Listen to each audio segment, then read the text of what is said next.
Good evening, ladies and gentlemen. Can I request you all to please take your seats? And a special request, please switch off your phones or put them on silent. I, Nilima Dalmia Adhar, the honorary convener of Delhi NCR Affairs of the Prabha Khaitan Foundation, am delighted to welcome all of you splendid luminaries for the launch of Vikram Sampath's new book, Waiting for Shiva, Unearthing the Truth of Kashi's Gyan Vapi, in the presence of our Honourable Finance Minister Srimati Nirmala Sitharaman ji, revered Sadhguru Sakshi Shri of the Siddharth Sudarshan Sakshi Dham. And I must add that we couldn't have chosen a more opportune time to launch this book because if I'm not wrong, Mahashivratri is just a couple of days away. And Vikram, if that is an omen, then your book is going to fly off the shelf with the blessings of Mahadev. We have with us this book launch is going to be followed by an engaging panel discussion between the author Vikram Sampath, Shri Vishnu Shankar Jain, who is an advocate, and Dr. Anand Ranganathan. It shall be moderated by the iconic Advaita Kala, who excels at everything she does. This event has been organized by the Prabha Khaitan Foundation under the prized initiative Kitab in association with the publisher BluOne Ink. And before we go on to unveiling the book, allow me to introduce you to the Prabha Khaitan Foundation, which shines bright in its endeavors to widen the spectrum of literature, art, and culture. The Prabha Khaitan Foundation is a Kolkata-based non-profit trust founded by an eminent Indian literature entrepreneur, philanthropist, social activist, visionary, and feminist, the late Dr. Prabha Khaitan, back in the 1980s. Her vision to create a better tomorrow and her timeless philosophy of karma hi jeevan hai has guided us to focus on widening the spectrum of literature and culture worldwide. And through our prized activities and events in more than 50 cities in India and overseas, for the last 4 decades, we have worked consistently for the cause. The essence of the foundation is the amalgamation of the multicultural diversities of India. The philosophy of unity in diversity has been inspiring the foundation to connect thinkers, writers, poets, artists, intellectuals, and cultural enthusiasts, and to curate boutique initiatives and events and festivals that showcase the literary and cultural assets of our country. We align with UNESCO's views that cultural development has the potential to promote sustainable development in marginalized sections of the society. And for all its endeavors, the foundation enjoys the patronage of Shree Cement Limited as a part of their CSR initiative. The cooperation of our distinguished associates, partners, collaborators, and particularly the Ehsas Women of India has helped the foundation to curate book launches, authors' meets, cultural programs, festivals, and other boutique events periodically. Ehsas, let me tell you, is the women's empowerment wing of the foundation that represents a conglomeration of successful professional women across all spheres of society who have contributed immensely in facilitating our events as moderators, conversationalists, and myriad other roles. Our events that have become distinguished landmarks in India and abroad include Kitab for our book launches, and this event is under the aegis of Kitab. And our authors' afternoon, the Rights Circle, the Universe Rights dedicated to English literature, Kalam for Hindi literature, Akhar for regional literature, Loves for Urdu, Farsi, Persian, and Arabic, Ek Mulaqat and Chopal for the meeting of minds with eminent excuse me, personalities from different walks of life, Sur or Saz for traditional singers and musicians, Chal Chitra Rangmanch for promoting the performing arts and special screening of films. Kitab is a stellar initiative of our foundation that celebrates the birth of our book through tastefully curated book launches in major cities of our country. This initiative provides veteran and debutant authors a fine platform to showcase their literary works to a discerning audience and media.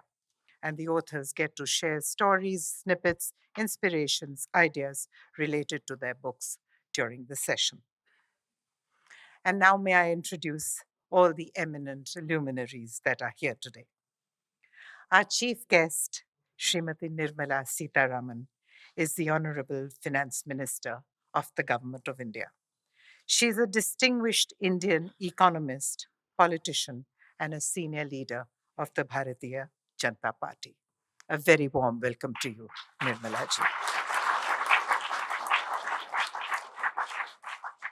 Our star author, Dr. Vikram Sampath, is a historian based in Bangalore.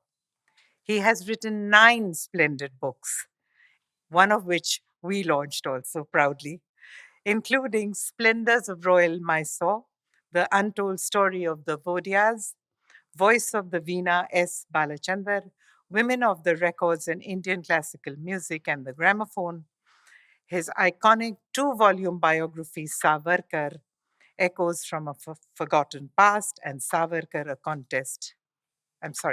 Savarkar, A Contested Legacy, and his latest, Brave Hearts of Bharat, Vineyards from Indian History, have all become national bestsellers, catapulting him to the highest echelons of the writers of this century. Can we have a warm round of applause for him?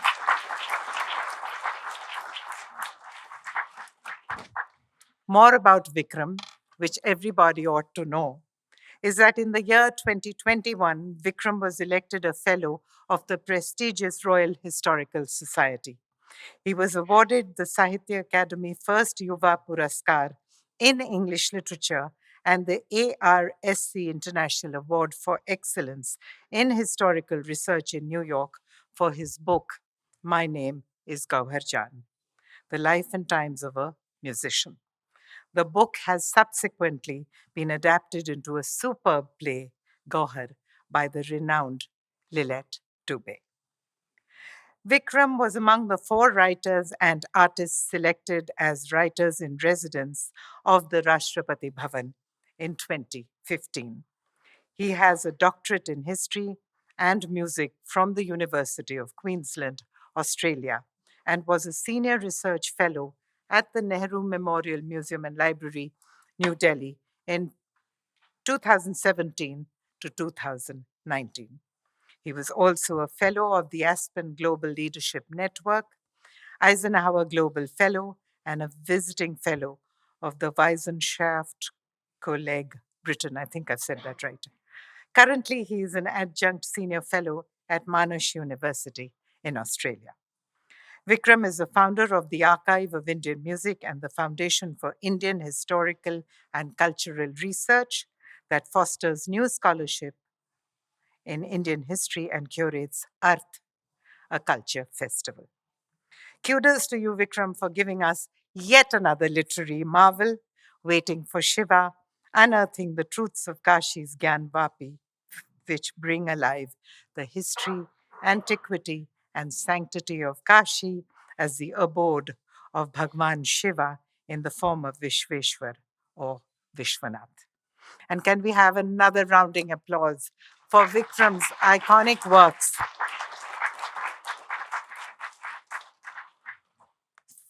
For this literary genius who deserves every accolade that he has earned and shall accrue to him in the future.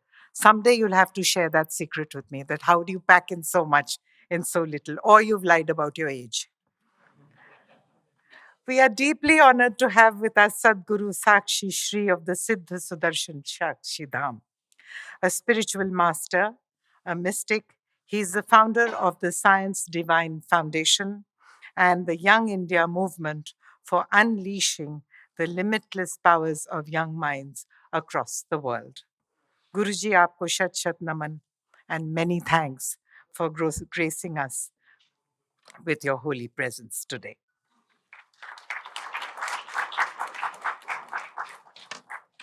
Among the other glittering luminaries is Dr. Anand Ranganathan, a noted scientist and author. After his education from St. Stephen's College and postdoctoral stint at Cambridge, Dr. Ranganathan returned to India to join the International Center for Genetic Engineering and Biotechnology in Delhi, where he ran his laboratory for 16 years as a staff research scientist. In 2015, he joined the Special Center for Molecular Medicine at the Jawaharlal Nehru University, Delhi, and became a full professor in 2019. His laboratory works and research have been published in eminent scientific journals across the globe. Dr. Ranganathan writes and appears frequently on television debates on subjects like politics, media, and science. His columns have appeared in Swarajya, DNA, NL, First Post, and Quartz, to name a few. He's also the consulting editor of Swarajya. He has authored 5 books: The Land of the Wilted Rose, For Love and Honor, The Rat Eater, Souffle, and Hindus in Hindu Rashtra, and a book on India's forgotten scientists, which is on the anvil. A very warm welcome to you, Dr. Ranganathan. We are honored to have with us Advocate Shri Vishnu Shankar Jain, who has watched his father, Shri Hari Shankarji, fighting for Hindu Dharma and Sanatani values right from his formative years. Shri Vishnu Shankar Jain started his career assisting his father with the Sri Ram Janmabhoomi case of Ayodhya, challenging the 2010 verdict of the Allahabad High Court in 2011. In 2016, he passed the examination of the advocate on record of the Supreme Court and registered his first appearance in the Supreme Court in the Sri Ram Janmabhoomi case of Ayodhya that same year. His latest is the Shringar Gauri Gyan Vapi complex case, demanding the right to pray at the Gyan Vapi disputed site, where he is representing 5 female petitioners in the lawsuit, which aims to restore the devotees' right to pray. During the ongoing hearing, the court had ordered the survey and the videography of the disputed structure at the Gyan Vapi complex in Varanasi, during which, as you all probably know, a shivling was discovered. This made Vishnu Shankar Jain a household name amongst the devotees of Kashi Vishwanath, all those who patiently wait to reclaim the abode of their God. It's a pleasure to have you with us today, Vishnu Shankarji.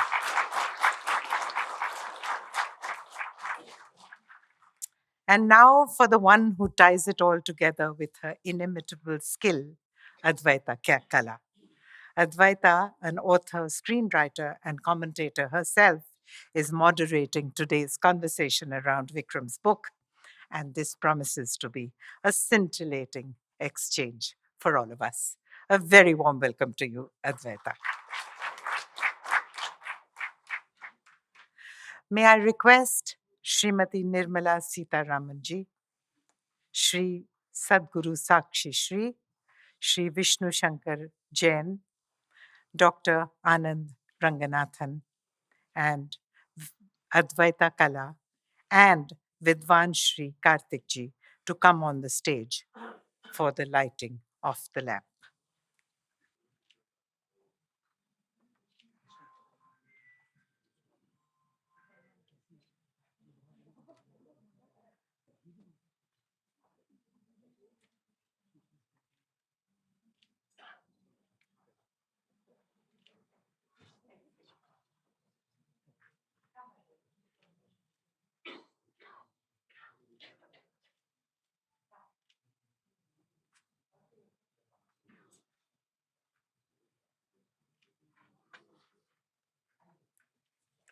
ओम श्री गुरुभ्यो नमः हरिः ओम उद्दीभ्यस्वदातवेदो भक्कण्डरतिं मम पशोगस्य मह्यमावह जीवनं च दिशो दिशा मानोहिकं चेर्जातवेदो कामश्वं पुरुषं जगत् अभिप्रदग्न आगहि श्रियामा परिपादय दीपाराधनमुहूर्तः शुभमुहूर्तो अस्तु एतत्काले सूर्यादीनां नवानां ग्रहाणामत्यन्त अतिशहित आनुकूल्यफलप्रसादफलसिद्धिरस्तु ॐ गणानां त्वा गणपतिं हवामहे कविं कवीनामुपमश्रवस्तमं ज्येष्ठराजं ब्रह्मणां ब्रह्मणस्पद आनः शृण्वन्नोतिभिः सेदसादनम् ॐ श्रीमहागणाधिपतये नमः।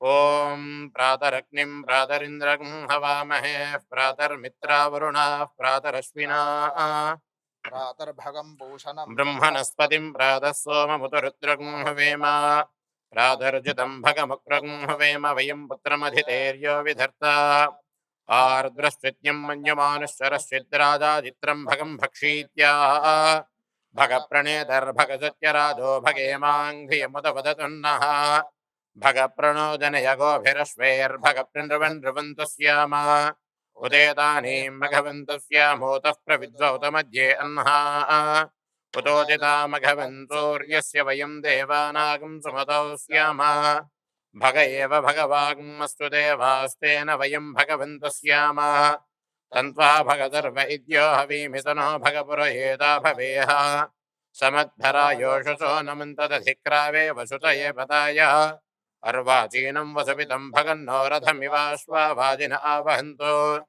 अश्वावधेर्गोमधेर्नहुषासो वीरवधेष्वतमुच्यन्तु भद्राः घृतन्तु हाना विश्वतः प्रपीना यूयं पाधस्वस्यभिः सदा नः यो माग्ने भागिनकं सन्तमता भागं चिकीर्षति अभागमग्ने तं कुरु मामग्ने भागिनं कुरु भाग्यदेवतायै नमः।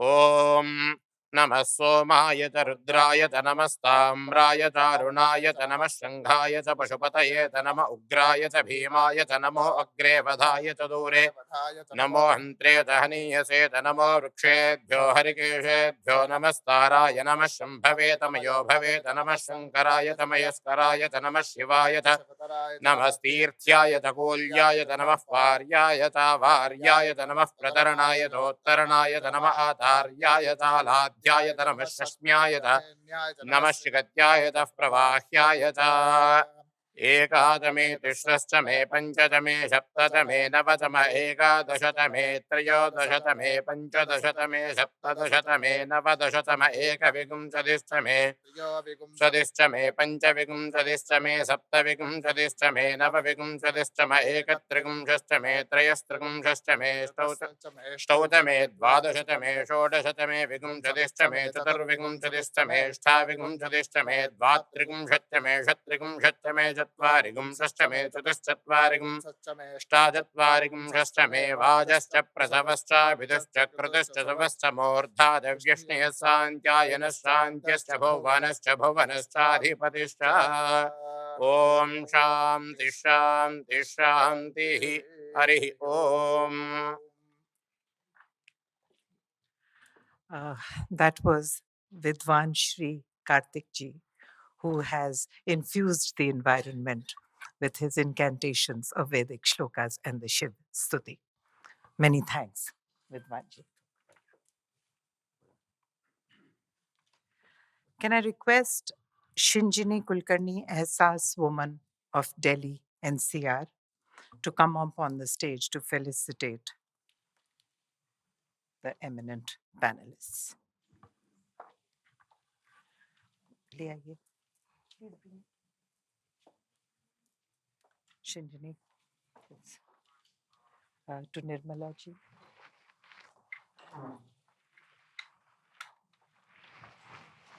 Shinjini is felicitating Shri Nirmala ji, Sadhguru, Sakshi, Shri of the Siddha Sudarshan Sakshi Dham. Vikram Sampath,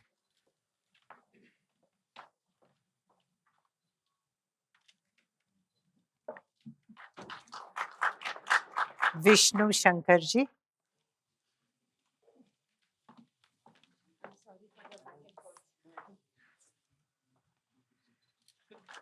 Dr. Anand Ranganathan,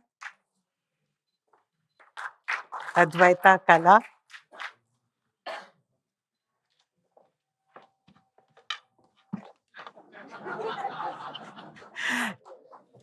and Vidwan Shri Kartik ji, वो आप कहाँ चले गए?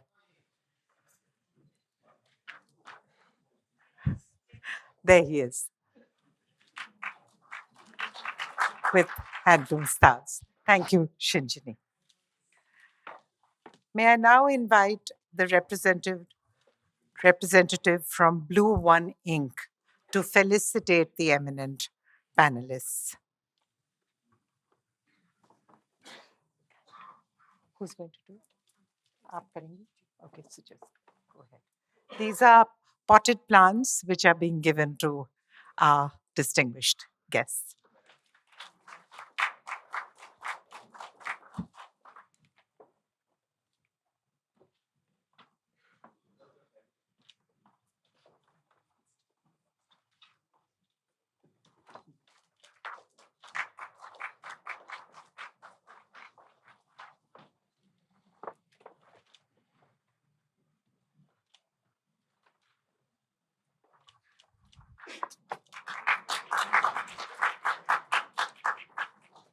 Will Srimati Mugdha Mishri Chakravarti please come up on the stage and give her welcome address? Thank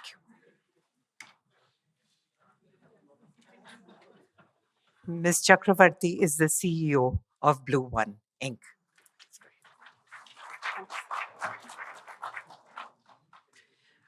Namaste. It's with great delight that I extend a hearty welcome to all of you. Eagerly awaited the book launch of Waiting for Shiva, Unearthing the Truth of Kashi's Gyan Vapi by the esteemed historian and author, Dr. Vikram Sampath. Your distinguished presence here bestows upon us a profound sense of honor as we gather here to celebrate the launch of this extraordinary opus. We are greatly privileged to be graced by the esteemed presence of a chief guest, the Honourable Finance Minister, Srimati Nirmala Sitharaman ji, whose dignified aura adds an air of significance to this august gathering. We also extend a warm welcome to Sadhguru Sakshi Shree ji of Sudarshan Shaktidham. Furthermore, I extend a special welcome to our distinguished panelists, Dr. Anand Ranganathan and Advocate Shri Vishnu Shankar Jain ji, as well as to our moderator, Ms. Advaita. I wish to express heartfelt appreciation of our author, Dr. Vikram Sampath, whose work, Waiting for Shiva, Unearthing the Truth of Kashi's Gyan Vapi, delves into the depths of India's history with insightful ideas, analysis, and a comprehensive exploration. Dr. Sampath's fearless expression of thought-provoking ideas is both breathtaking in scope and brilliant in execution. This is the depth we speak when we talk about BluOne Ink and its publishing aspirations. As a representative of BluOne Ink, I would like to share with you the kind of publishing organization we are and what was the need to start yet another publishing house. BluOne Ink aims to embody the philosophy of freedom of expression, irrespective of ideologies and isms. This is what we term publishing conscious literature. Literature where we are able to bring depth and truth to political life, culture, business, education, and human relationships through the written word. We aim for BluOne Ink to be a platform for literature that envisions changing the narrative and creating a new narrative that is compelling enough to catch the imagination of the young without politicizing or polluting the mind, keeping it pure through debate and rationality. We want to grow in a space where all narratives get subsumed, where thinking becomes wholly liberated without any narrative. We needed honest and revolutionary ideas, writing, and production to create this. Thus, with this conscious thought, BluOne Ink was born. The aim of bringing such literature to our readers, along with our authors, is of utmost importance to us. Without further ado, let us embark upon this voyage of intellectual enlightenment and discovery collectively. Once again, I extend my sincere gratitude to all of you for gracing us with your presence here today. Thank you.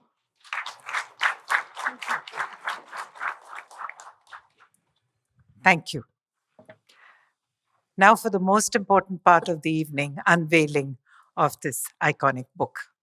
Before I request Nirmala ji to officially unveil the book, can I invite all my precious Ehsas women of Delhi NCR, Shinjini, Kulkarni, Archana Dalmia, Dipali Bhasin, Karuna Goenka, all Ehsas women of Delhi, Anshu Mehra, Ehsas woman of Meerut, and Anandita Chatterjee, the executive trustee of Prabha Khaitan Foundation. Mugdha जी आप कहाँ चली गई please आइए Mugdha Mugdha Mishri Shrivastava Chakravarti ji of Blue One Inc मुझे nervous कर दिया आपने please join us on stage and Praveen Tiwari ji to please come up on stage so that we can unveil the book.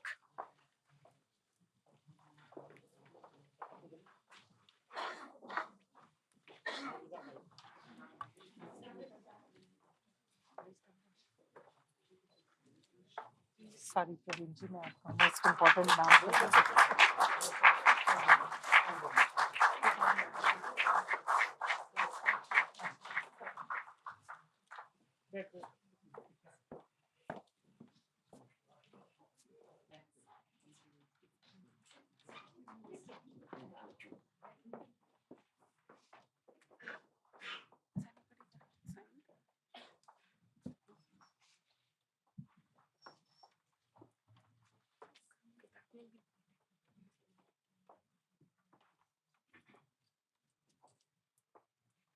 That was indeed an amazing photo op for all of us.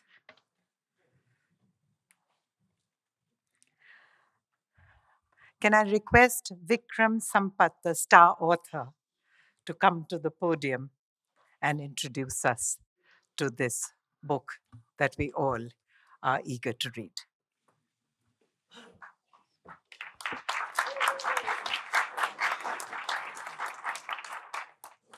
As I greet everyone in Varanasi, join me. Namah Parvati Pate Hara Hara Mahadev.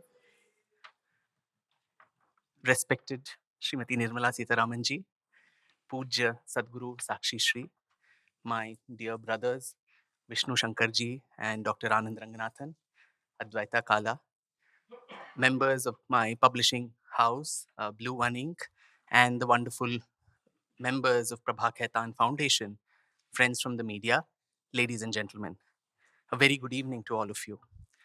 Today is indeed a very, very special and a very emotional evening for me. As a historian obsessed with dates, just this morning I was by chance checking and I was stunned to see a coincidence that it was on 4th of March 2008, 16 years ago, that my first book, Splendors of Royal Mysore, The Untold Story of the Wadiyars, was officially launched. And that evening, I thought it was just a flash in the pan, a one book wonder, and I would go back to my extremely boring corporate job in finance, which it was soul sapping, and I didn't know why I was doing what I was doing then. So, luckily, I think destiny had better plans for what I was to do later in life. And here I am with my 9th book, waiting for Shiva, unearthing the truth of Kashi's Gyan Vapi. And speaking of coincidences, I think there are more coincidences even to this day. It is a Somvar, Mahadev's most favorite day, auspicious day. And it is also Kalashtami, Kala Bhairav Ashtami today, and it is in the same week as Mahashivaratri.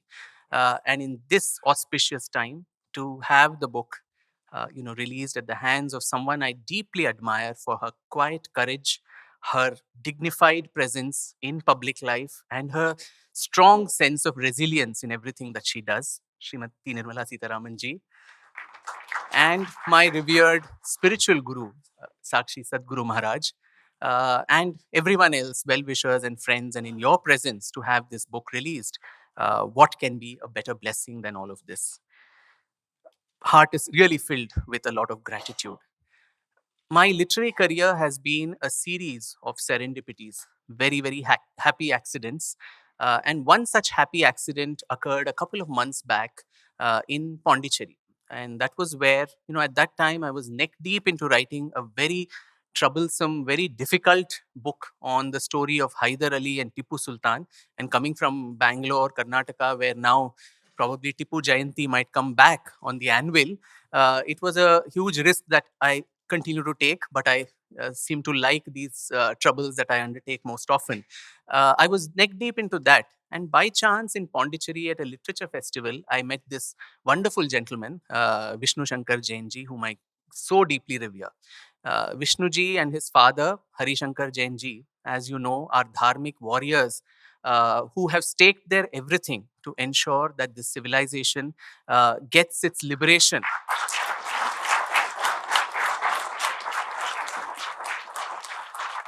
In the course of the research of the book, when I spoke to them, the kind of intimidations, the kind of threats, the kind of every rule under the book, which has been twisted to ensure that they don't fight this case, disregarding all of this. And for so many decades, they have gone doggedly. So it was a great honor to just serendipitously again meet Vishnuji over dinner in Pondicherry, the same place which gave sanctuary to Sri Aurobindo. That's where this book was born. And over dinner, Vishnuji, along with the passion that he brings to the subject, there was also an element of pathos in his eyes and voice, that there is so much material about Kashi Vishwanath temple, the James Prinsep lithographs of the Ashtamandap, the grand 16th century temple that Narayan Bhatt had constructed, and all these details that he was sharing with me. And he said, unlike Ayodhya, this particular story had not really reached out to the common masses. And he said, can we do something about it? Can you probably write a few articles? It started almost that way. But as I got into this alley of so much of information, I realized that articles would not do justice to this subject. There had to be a full-length book. And I almost felt that it was a historian's burden, nay, responsibility, to ensure that all these facts about Kashi Vishwanath, which we probably do not know, we keep seeing in the newspapers, we keep seeing on news channels that the Gyan Vapi case is going on a daily basis, probably even as we speak. But how many of us really know what is the history behind this whole case? And what is it that we are fighting for? So I thought that it was extremely essential to put this all together in the form of a book. Of course, I did not want to limit it only to the legalese and legal history. And so I decided to expand the scope to a wider range of sources, right from Puranic texts to Sanskrit Nibandhas, to Persian travelogues and accounts, to also colonial documents of the British era, court papers, and the several thousands of pages that Vishnuji very generously, dumped on me, saying, this is what you can read as research material. And when you read legal documents, you realize, even those who know English, whether you really know English at all, the kind of English that is written in legal language, it is so difficult to comprehend. So I decided to go ahead with it. Of course, before doing that, the other culprit in this whole, case, who plays the Narad in most debates on television channels too, Anand Ranganathan, was also there in Pondicherry that evening. And usually I consult him for most things, other than our hostility over Mysore Park, which still belongs to Karnataka, as Smita Prakash is also affirmatively saying. Most of the other things we agree upon. And so with Anand's advice and go ahead, I decided that let's do this. And there in Pondicherry, I also found my publisher, who was all the more eager to take it up, Praveen Tiwari ji, whose passion and dedication to put this together probably only came second to mine. So, and also I think when you have an intention which is good, The universe, they say, conspires to put things together for you. And quite surprisingly, help started coming from various quarters. And I'm most fortunate and blessed that the Jagat Guru Shankaracharya, the 72nd Peethadipati of the Kudali Sringeri Mahasamsthanam, Shri Shri Abhinava Shankara Bharati Tirthaji, he got in touch with me out of nowhere. And then he said, if you're writing about this, there are certain things I'd like to advise you to include in the book. And so some chapters of it, in one chapter, there's also the entire esoteric meaning of what a Shivalingam is actually. It's always, we are condemned and criticized that it is phallus worship and so on, but is it actually that? Is there a deeper meaning to what the Shivaling is? What do the Agama Shastras say and so on? And a series of Sanskrit Nibandhas and the Puranas that I mentioned, Shiva Purana, Linga Purana, Padma Purana, Brahma Vaivarta Puran, Skanda Puran, the main Puran which has the Kashi Khanda in it as a Parishishta, and also Kashi Rahasya in the Brahma Vaivarta Puran. All these Purans, and also several Sanskrit Nibandhas that I mentioned, Kritya Kalpataru by Lakshmi Dhara, Tirtha Prakasha by Mitra Mishra, Tristhali Setu by Narayan Bhatt. All these books had a lot about Kashi Mahatmyam written in it, alongside the Persian accounts of people like Hasan Nizami, Al-Baruni, Ibn Battuta, of course, the Masire Alamgiri of Aurangzeb. All these needed to be consulted, as also the court records. Right from 1810, this place was constantly under contestation. The Hindus never gave up. Shrines fell, shrines rose, but the Hindus of Kashi never gave up. And that is the fundamental story of resilience and courage that this book, tries to bring about. And in Hindu law, once a temple, always a temple, as Vishnuji always says. And that is the basis for this entire case. It is not something that started now. It has been constantly under contestation in British courts.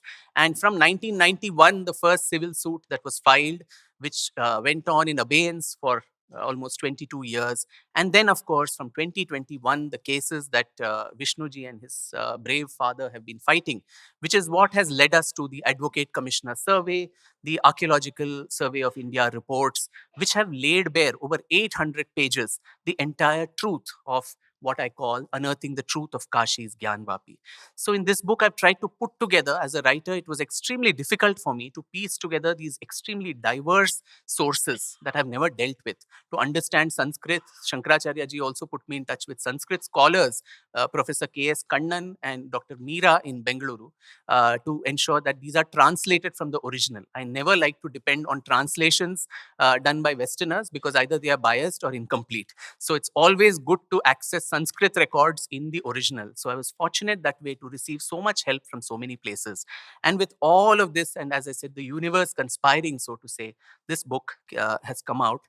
And on this auspicious day, while I do a Shivarpanam of this book, two things that I'd like to bring to your attention. I'm sure there'll be lots of comments on social media saying, when will this get translated into Hindi and other languages? So very soon as we speak, the translations into Hindi and Marathi are underway, and it should be out in a month. And also South Indian languages in Kannada, Tamil, and Telugu, which is also going to come out very soon. And Kashi's importance in all over India, not just Uttar Pradesh or Awadh that it was limited to, but it was a pan-Indian, consciousness to reclaim Kashi. Whether it was in Karnataka, whether it was in Tamil Nadu, it was the Bengal ruler Vishwarupa of the Sena dynasty, a Gujarati businessman Seth Vastupal, to every part of India contributing, the Marathas, the Maharashtrian Brahmins who went there and created an educational renaissance about Kashi and its greatness. So for almost centuries, it's been a national project. It's been something that the whole country has been aspiring for. And that is what we also found the inscriptions in multiple languages thereby during the ASI survey. So it's going to come out in multiple languages. The other point that I'd like to make is that considering this is a book that probably Mahadev himself has inspired, I also want to mention here that a significant portion of the royalties that I earn from this book, I would like to donate to the cause of struggling Gurukuls, Vedic Gurukuls, where the true traditional knowledge of India, I think somewhere that rupture from the past that has happened due to colonial legacy, and worse so after independence, which should have been rectified by now. But in our own small squirrel seva to the Ram Setu, that's what I hope to do. So all of you who purchase the book, a part of your dharmansh also would go into the resurrection of some of these gurukuls in a small way. Once again, I'm extremely fortunate and blessed that today this book has been launched under the aegis of so many eminent dignitaries and in the presence of all of you, eminent ladies and gentlemen. Thank you so much, everybody, for coming and sharing my joy on this very significant occasion. Thank you.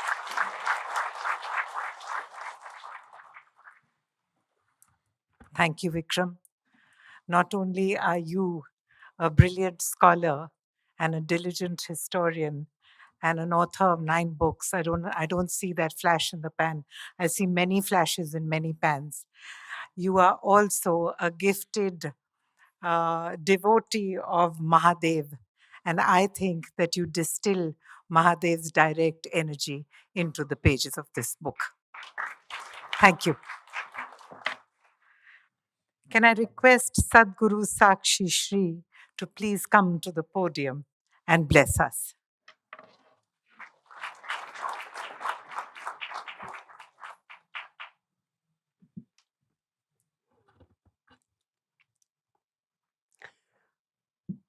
Honourable Finance Minister, Government of India, our Chief Guest, eminent scholars on the stage, dear friends, आज betting for Shiva इस असाधारण पुस्तक के विमोचन के अवसर पर मैं अत्यंत भाव विभोर हूँ। यह अवसर इसलिए भी महत्वपूर्ण है कि अभी हाल में ही 500 वर्ष के बाद भगवान राम की प्राण प्रतिष्ठा करने का अवसर भारतीय जनमानस को उपलब्ध हुआ। इस पुस्तक के कवर पृष्ठ को गौर से देखें। इसमें भगवान शिव के वाहन नंदी का चित्र अंकित है और नंदी बड़ी उत्सुकता से भगवान शिव की 500 वर्षों से प्रतीक्षा कर रहे हैं। ये प्रतीक्षा की व्यथा वास्तव में सिर्फ नंदी की व्यथा नहीं है, ये भारत के जनमानस की व्यथा है जो भगवान शिव की उस स्थल पर काशी विश्वनाथ ज्योतिर्लिंग के होने की प्रतीक्षा कर रही है जहां उसे होना चाहिए। वास्तव में हम नंदी की ओर देखते हैं बड़े असहाय भाव से कि 500 से अधिक सालों से नंदी प्रतीक्षा कर रहा है। उसकी व्यथा है, भारतीय जनमानस की व्यथा है, क्योंकि भारतीय जनमानस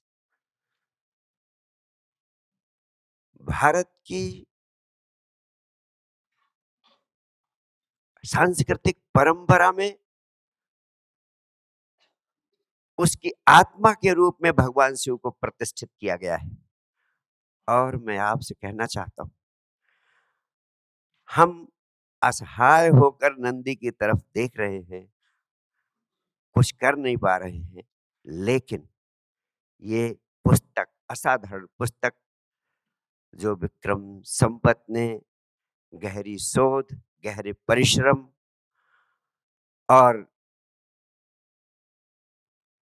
गहरे इतिहास के तथ्यों के अन्वेषण करने के अनुभव के साथ प्रस्तुत करने का प्रयास किया है, उसमें तरह तरह के पुराने साक्ष्यों, आधुनिकतम साक्ष्यों सबका समावेश किया है। उसके आधार पर जो निष्कर्ष उन्होंने दिए हैं वह निश्चित रूप से ऐसा प्रतीत होता है कि बहुत जल्दी नंदी की व्यथा को तो दूर करेंगे ही और भारत के जनमानस की आकांक्षा को भी पूर्ण करने में तत्काल सहयोगी भूमिका निभाएंगे।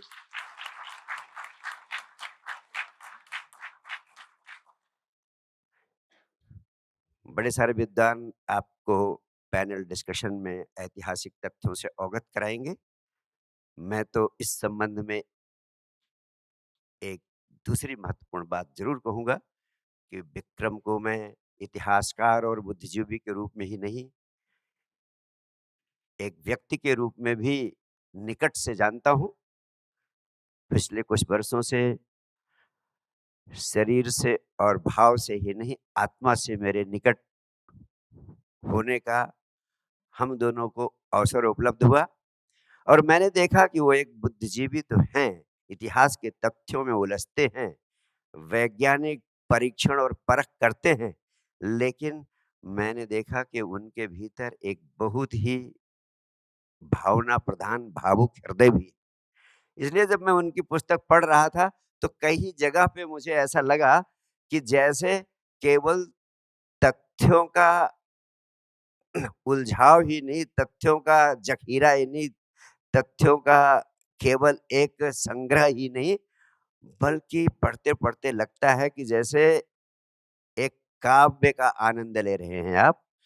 आप इमोशनली मूव्ड हो जाते हैं क्योंकि भारत की संस्कृति, भारत का अध्यात्म और भारत की आत्मा से जब परिचय कराते हैं और उससे जिस तरह हम लोग ऐतिहासिक दुर्घटनाओं के द्वारा, ऐतिहासिक कुदृष्टियों के द्वारा वंचित किए गए हैं, तो निश्चित रूप से एक भावनात्मक उद्घोष भी करते रहते हैं उनके शब्द, जो हमें प्रेरित करते हैं कि हम अपनी विरासत को, अपनी संस्कृति को, अपनी आत्मा को मरने ना दें, बल्कि उसे जीवंत करने के लिए सक्रिय हों। उनके भीतर मैंने जो एक जीवंत भावुक व्यक्ति की प्रतिभा देखी, तब उस संबंध में मैंने उन्हें अपने प्राणों से, अपनी आत्मा से एक ही सुझाव दिया कि विक्रम, बुद्धि का भी उपयोग बहुत है, भाव का भी पूरा उपयोग है। अब तीसरी चीज जो भगवान शिव ने सारी दुनिया को दी है, जो भारत की सबसे बड़ी देन दुनिया को है, उस देन का नाम है विज्ञान भैरव तंत्र, जो भगवान शिव का सबसे असाधारण अनुपम ग्रंथ है। ऐसा ग्रंथ आज तक पूरी पृथ्वी पर नहीं पैदा हुआ और प्राग ऐतिहासिक, प्री हिस्टोरिक, यानी पहला ग्रंथ जिसमें भगवान शिव ने अपनी ऊर्जा को, अपनी उपलब्ध शक्तियों को पूर्णता से विकसित करके इसी जीवन में परम आनंद को उपलब्ध करने का विज्ञान दिया है, आत्म साक्षात्कार का विज्ञान दिया है। आप इस जीवन में उस आनंद के साथ एक हो सकते हैं। इसे काव्यात्मक नहीं बल्कि वैज्ञानिक दृष्टि से 112 विधियों के माध्यम से सारी दुनिया को उपलब्ध कराया है। ये ध्यान की 112 विधियां जो भगवान शिव ने दुनिया को दी, उन 112 ध्यान की विधियों में आज तक पूरी पृथ्वी पर ना तो कुछ जोड़ा जा सका है और ना कुछ घटाया जा सका है। यानी मनुष्य की जो जो होने की संभावना है, वो सारी संभावनाएं भगवान शिव ने विज्ञान भैरव तंत्र के माध्यम से इस जगत को उपलब्ध करा दिया है। इसलिए भगवान शिव सनातन है, उनका संदेश सनातन है और उनका संदेश शाश्वत है और उनका संदेश समस्त विश्व के लिए है। और इसीलिए सब भगवान शिव और काशी विश्वनाथ में उनका ज्योतिर्लिंग शाश्वत संदेश देने का स्तंभ है। और मैं आप सबसे ही आकांक्षा करूंगा कि जब भी काशी विश्वनाथ ज्योतिर्लिंग दर्शन को जाएं तो सिर्फ दर्शन का आनंद लें और भगवान शिव के संदेश को कर्म कांड न बनाकर बल्कि जीवन के रूपांतरण के उनके विज्ञान को आत्मसात करने की ऊर्जा वहां से लेकर आए और हर व्यक्ति को भगवान शिव के विज्ञान भैरव तंत्र को पढ़ना चाहिए। और जैसा विक्रम ने मुझे वचन दिया है, मैंने उनसे वचन लिया है कि 1 घंटे भगवान शिव की असाधारण दुनिया को जो देन है ध्यान का विज्ञान, 1 घंटे ध्यान का अभ्यास ज़रूर करेंगे और उन्होंने शुरू कर दिया है। ये मेरे लिए बहुत आनंद का विषय है, मैं भाव विभोर हूँ। एक और मेरा मानना है कि अगर आप भी भगवान शिव के इस संदेश को आत्मसात कर लेते हैं, ध्यान है तो सब कुछ, ध्यान नहीं तो कुछ भी नहीं। और मैं आपसे अंत में कहना चाहता हूँ एक वाक्य में, अगर भारतवर्ष की कोई एक देन समस्त मनुष्यता को है जिसके कारण भारत को जगत गुरु कहा गया, तो वो देन सिर्फ भगवान शिव की ध्यान की 112 विधियों के माध्यम से ध्यान का विज्ञान है। इसलिए मैं इतना ही कहकर समाप्त करूंगा कि जो काम वेटिंग फॉर शिवा के माध्यम से शिवत्व को जगाने का विक्रम ने किया है, वह भी शाश्वत काल तक हमारी दुनिया की संस्कृति को संदेश देता रहेगा और ये संदेश दे, इसके लिए विक्रम बधाई के पात्र हैं। और आप सब इसको आत्मसात करें। मेरी शुभकामनाएं, बहुत बहुत प्यार, बहुत बहुत शुभकामनाएं आप सबको। Thank you, thank you, thank you.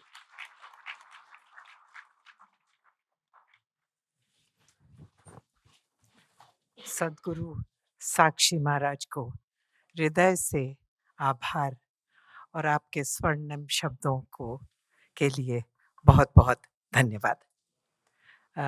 सदगुरु जी आप आ जाइए, दीपाली उनको इस पे ले आइए। अच्छा, okay, sorry. Can I request Nirmala ji now to come to the podium and address the audience with her inspiring words? Nirmala ji.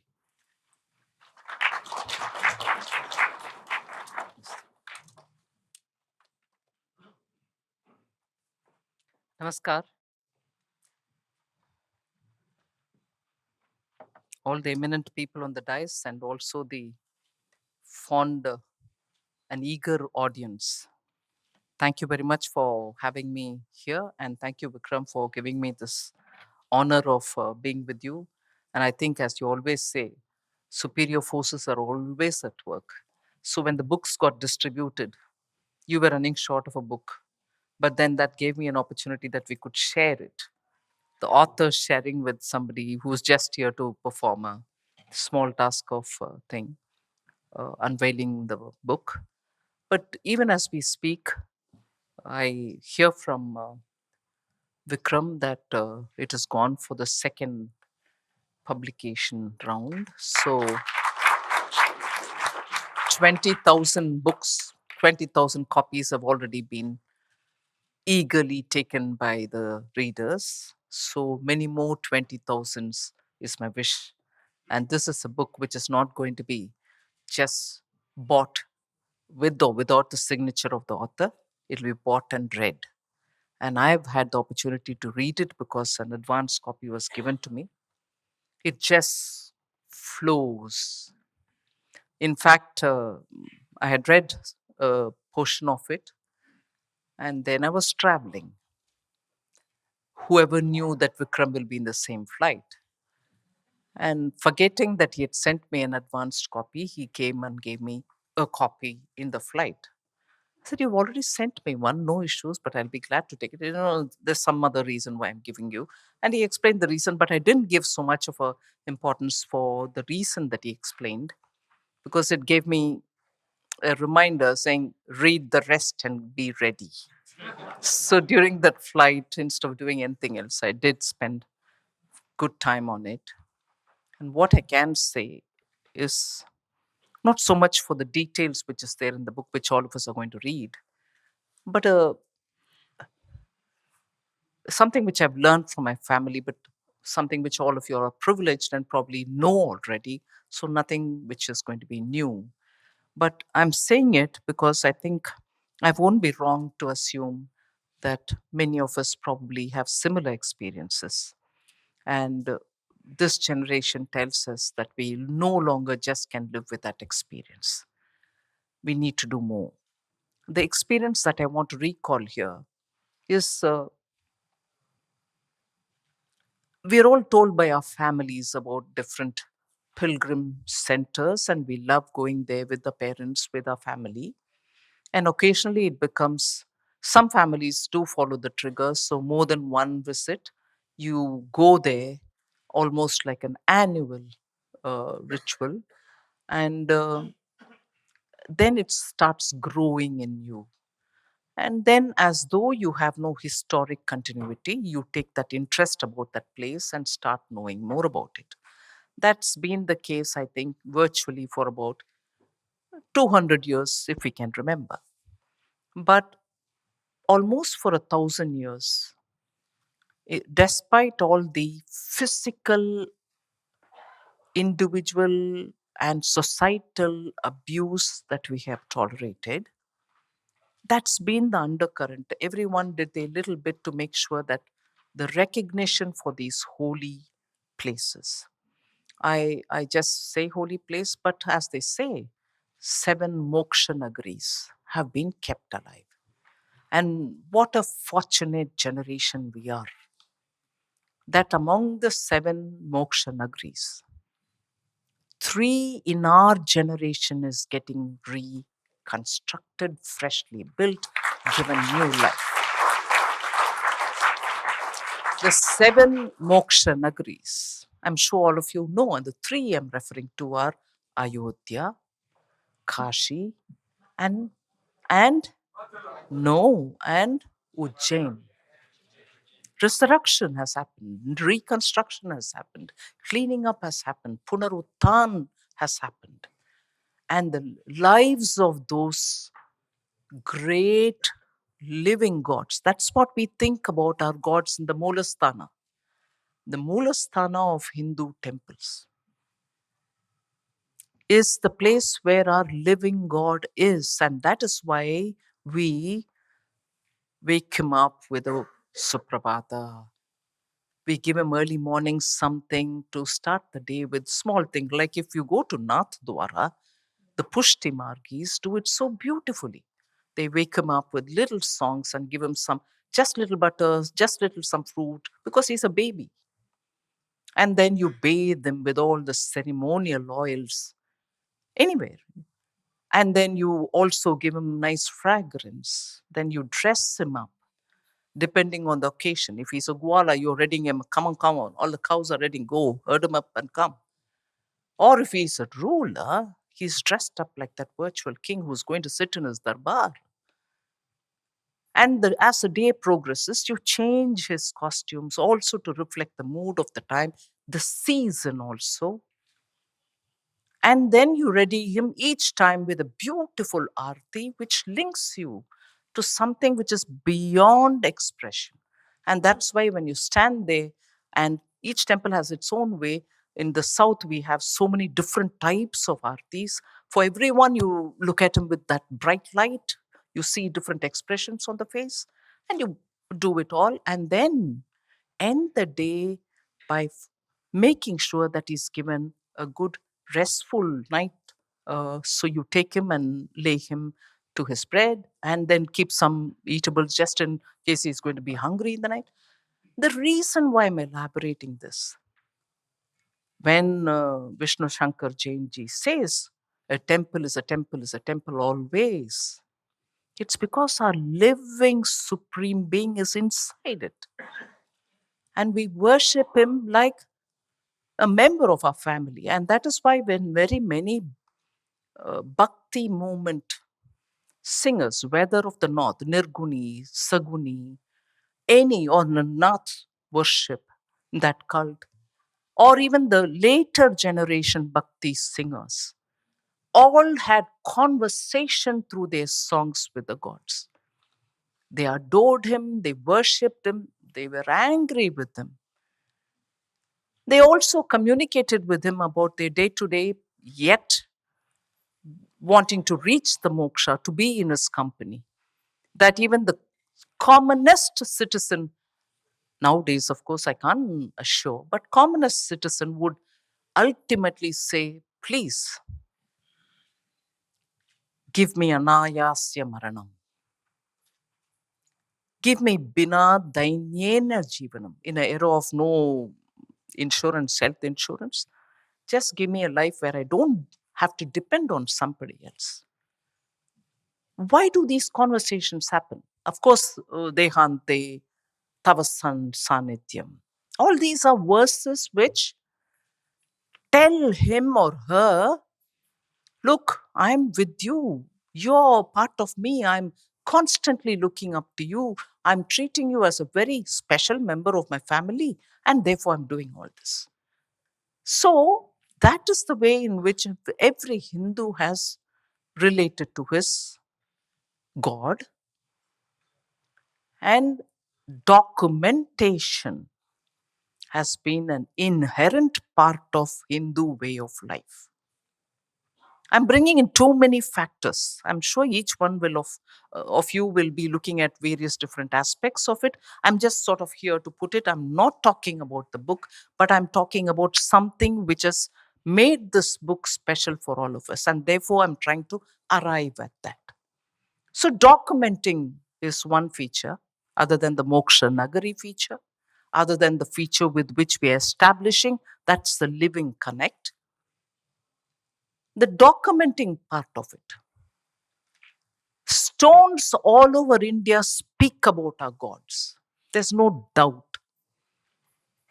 Even in Tamil Nadu, wherever they dig for some secular purpose, building a tank, road, drainage, you dig it up, you get murtis of Bhagwan. You get stones which tell about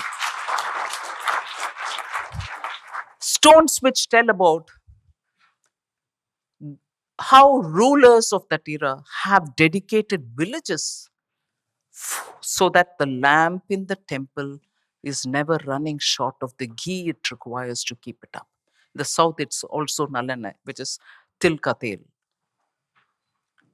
It's also a question of how these stones tell you that the main temple, let us say, was built by my father, so and so Raja, the Raja, whoever.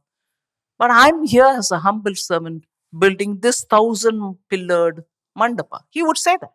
So, documentation in the era of etching on stones happened as much as talapatras, copper plates, or the palm leaf inscription.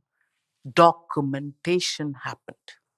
And prior to the documentation period, the oral narration. We started with the eminent Veda Pandits reciting. It had a certain intonation, it had a certain comma, a certain full stop. You couldn't do anything but go on rigorously repeating it. But many of them do have mentions about these ancient temple sites. Today, imagine these are the citations which are coming into our secular courts. That era, this is the mention, please go check it up. And that era, these were the mentions, and those were mentioned even by the Chinese scholar who came here, the Parsi scholar, or the Persian scholar who came in here, and so on. So, that tradition of maintaining oral, written, stone etched, or palm leaf, or copper plates have all continued till about, let us say, the 11th century. Post which, about 800 years, I'm sure we kept up the tradition, but we don't know where they were scattered. One surprising revelation about late 15th century for me came from a book that I was reading. I'm going on this point of documentation. A book that I was reading on Sri Vallabhacharya. Before his birth, his parents were in Kashi because his father wanted to get more knowledge from the Kashi Pandits. Otherwise, they were from Andhra Pradesh. When I say Andhra Pradesh, largely the same Krishnadevaraya empire. They had gone there. The mother was pregnant. She was about to deliver, maybe a month or later. There was panic in Kashi. They were requested, like very many others who had come from different parts of the country, to get out of Kashi somehow, or else you'll be dead. Vallabhacharya's parents leave, cross the wild jungles, cross some river. That detail the book doesn't go into, but they say this is how they were running for life. And this almost about to deliver mother was also running along. And he was born in the thick forest. And the mother or the couple decide that they cannot carry him any forward. The newborn child wraps him in a piece of cloth, probably her sari pallu, and stuffs him into a tree trunk. And they continue running. The mother doesn't know whether she should grieve or whether she's doing the right thing. And something draws her back to the child. The next morning, she says, I have to go. You want to go away? Go. I'll have to see my child. And after she reaches that tree, lo and behold, the child was alive. There was, as is described in the book, there was a halo which attracted her to the child, who she deserted, and then carries the child and goes away. And later he becomes the great Vallabhacharya. The story goes on. So, documentation of things reveal at different places in different contexts, but all of which reveal that there was turbulence, repeated turbulence, and only turbulence for almost 800 years in Kashi. Of course, all of us can recite, was it in 1197, Qutbuddin Aibak, or 11 after that, was it in 1447 again? Was it some another Islamic ruler? And then was it again 1669, Aurangzeb, and later it was only rebuilt. But each time it was rebuilt. And each time it was documented that it was rebuilt. For me, other than what I've heard from my family, the documented sources were only Sitaram Goel, Meenakshi Jain, and non-Indian authors with whose interpretation I may not agree, but on Kashi, Diana Ek. Elaborate documentation. You may not agree with many of the things that she may say, but documentation it was. And why do I keep repeating on documentation?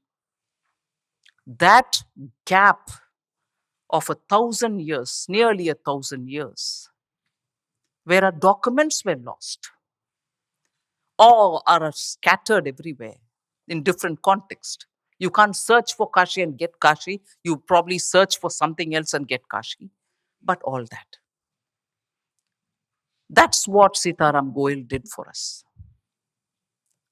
And that's what Meenakshi Jain, particularly for Mathura, did for us.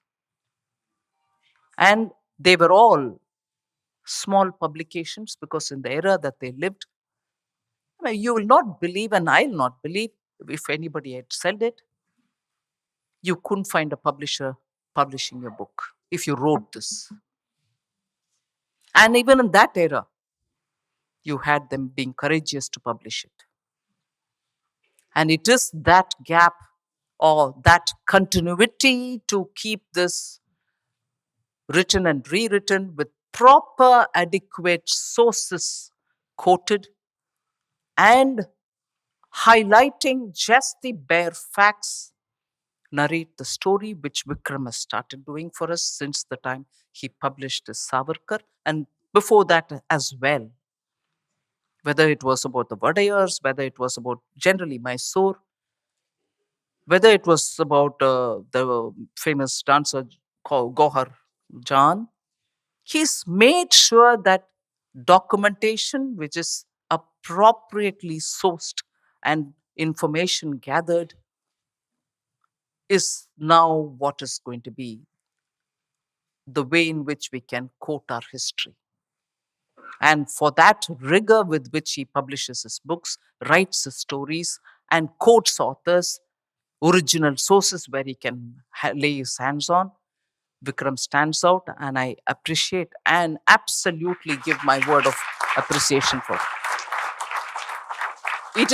It is therefore important for us, even if we don't become researchers ourselves, to read, to spread the word, and support every cause that he takes up or similar authors take up.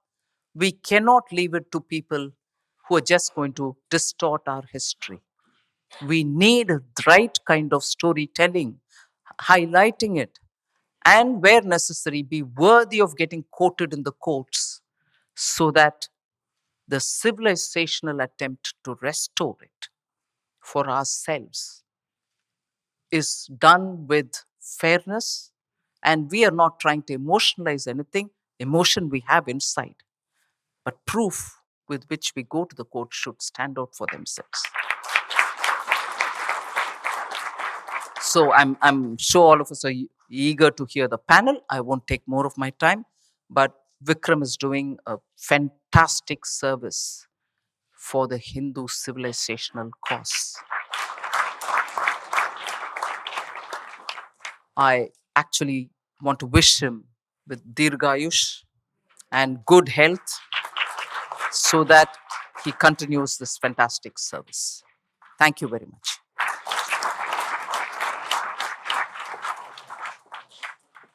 Thank you, Nirmala ji.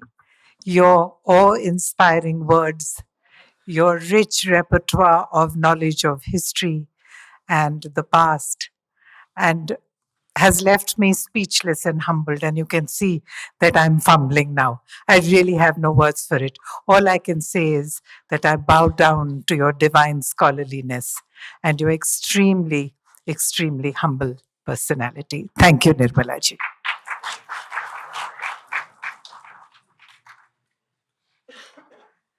Can we now invite, begin the panel discussion? Okay. Praveenji, I somehow seem to be missing your name every time. Would you like to come up and please address us? My apologies, ladies and gentlemen. Without Praveenji, this book would not have happened. Thank you.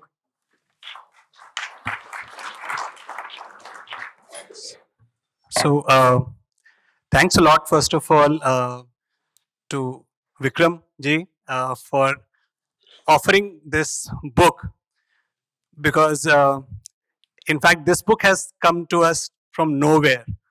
I was discussing this book initially with Vishnu ji, and then we met Vikram ji, and then Vikram ji said that, let's do this book. And finally, I'm glad that today, in this August presence, we are launching this book in the presence of Honourable Finance Minister Srimati Nirmala Sitharaman ji, and this, fantastic panel. So thanks a lot. Thank you, everyone, for this. Thank you. Thanks. And now to witness So- a scintillating and Okay. amazing panel discussion between Vikram, Vishnu Shankar Jain ji, Dr. Anand Ranganathan, and Advaita Kala. All right. I like the seating arrangement better, Vikram. The earlier setup was like a love seat, and I was wondering how we were going to have this conversation. Hello, everybody. Thank you so much for joining us this evening. Vikram, I'm going to dive right into it, so I don't take too much time. I know you have a flight to catch. Yes. What drew you? We've already discussed what drew you to writing this book. But there is a certain you've spoken of that yourself. There is a certain element of angst in the writing, an urgency that comes across. Now, the historian is a dispassionate person. Somewhere you've let that come through in your writing this time round. Did you notice that? Not really. That's quite a revelation if that's what you thought it was, because I think to the best of my ability, I think in the Indian tradition of itihasa, meaning it thus happened, that is exactly what I've always tried in all my books, whether it was on Savarkar, whether it is this. Of course, there is a certain personal element too. I mean, which of us will not be emotionally connected to Kashi or Mathura or Ayodhya or any of the other sites which are very, very important to all of us? But in the documentation, at least, which Srimati Nirmala Sitharaman was also mentioning, I have tried my level best to be as dispassionate. Of course, during the writing of it, your blood would boil to see these uh, barbaric stories. Hassan Nizami says in just the first invasion of Kashi in 1194, 1,000 temples in Kashi were plundered, destroyed totally, and all the wealth was taken away on 18 elephants and 300, 18 camels and 300 elephants. Now, if you're going to read that today, obviously, it brings in an angst in any, sane person. The fact that our educational institutions there were completely crushed, the way the Sanskrit scholarship that Kashi was known for, all of that completely destroyed. Most of the scholars started moving down to South India for safer, pastures. But all that was one side. But on the other side, the story of resilience, where we never gave up. At the heights of the Islamic conquest in Kashi, you had four Brahmin families from Maharashtra, the Bhatta, the Mauni, the Shesha, and the Dharmadikari, who actually go all the way to Kashi, take the risk of living there and reigniting scholarship in Sanskrit. And these are the people who also start writing new khandas, parishishtas to the existing Puranas to ensure that Kashi comes back into the consciousness. So while there is angst, there is anger, there is also this immense sense of hope that we never gave up. And probably that is the only reason why we are the only pagan civilization, pre-Bronze Age era civilization still surviving. And the Ram Janmabhoomi, Ram Mandir is probably the only example in history where it has been reclaimed back, from an Abrahamic faith. Between the Abrahamic faiths, there's been a lot of reclamation, but the other way around, the Native Americans or the Aboriginal tribes of Australia or Africa, none of them have managed to reclaim anything of their shrines. Whereas we are still in the process of doing it, and we're doing it through peaceful means. We're doing it through legal means. Doing it through scholarship by putting that documentation. So I think, and warriors like this who are battling it with so much risk to their own lives, it's a ode, and I don't mean it just like that. The amount, if you read in the book too, the kind of threats that Hari Shankar ji and Vishnu ji have faced, they were threats to them that we'll have a poison filled injection put into you and killed, and all kinds of things. I don't know how this gentleman still remains so calm and peaceful and appears day in and day out in news channels, so bravely putting up his thoughts and views. So I think it was a combination of several emotions, but I do hope, really honestly, Advaita, that the emotional bit does not come through too much in the narrative. In the writing, in the Yeah. narrative. No, I think that's surely, even if it was unintended or something that I'm reading from my reader's eye, I feel it does add a certain impetus and a certain feeling to the storytelling, or the storytelling aspect of this entire issue, which is really something. Vikram, I want to ask you this before we move on to our next guest.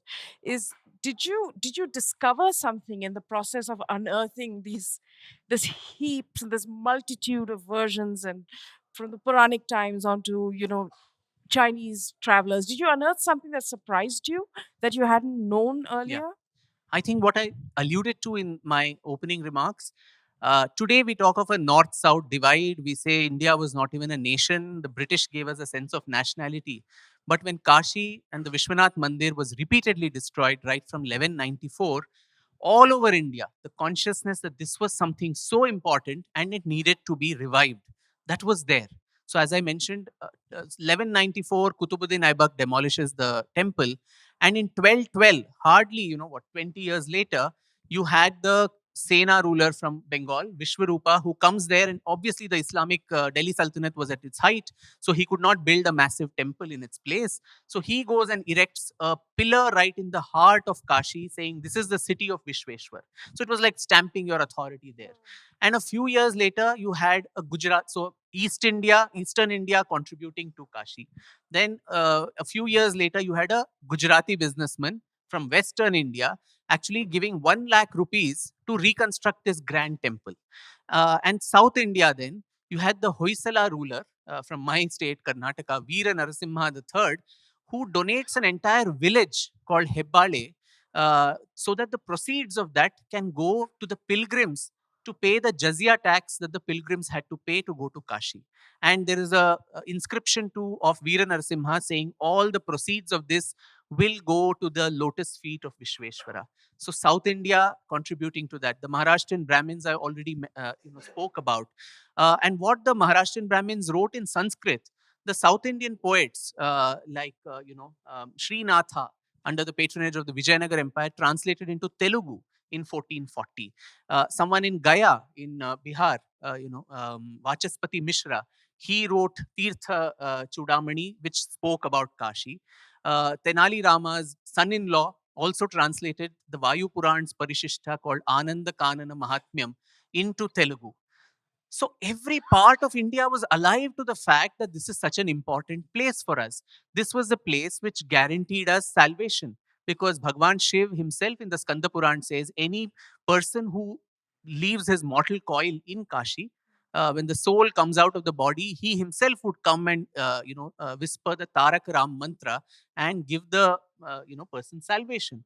So Kashi is such an important part of our traditions. And centuries later, you have again in South India, Muthuswami Dikshitar, one of the trinity of Carnatic music, goes and lives in Kashi for 8 years. That's where he gets his veena, the golden veena. And he writes several compositions in Sanskrit, in Carnatic music on Vishweshwar, on Kashi.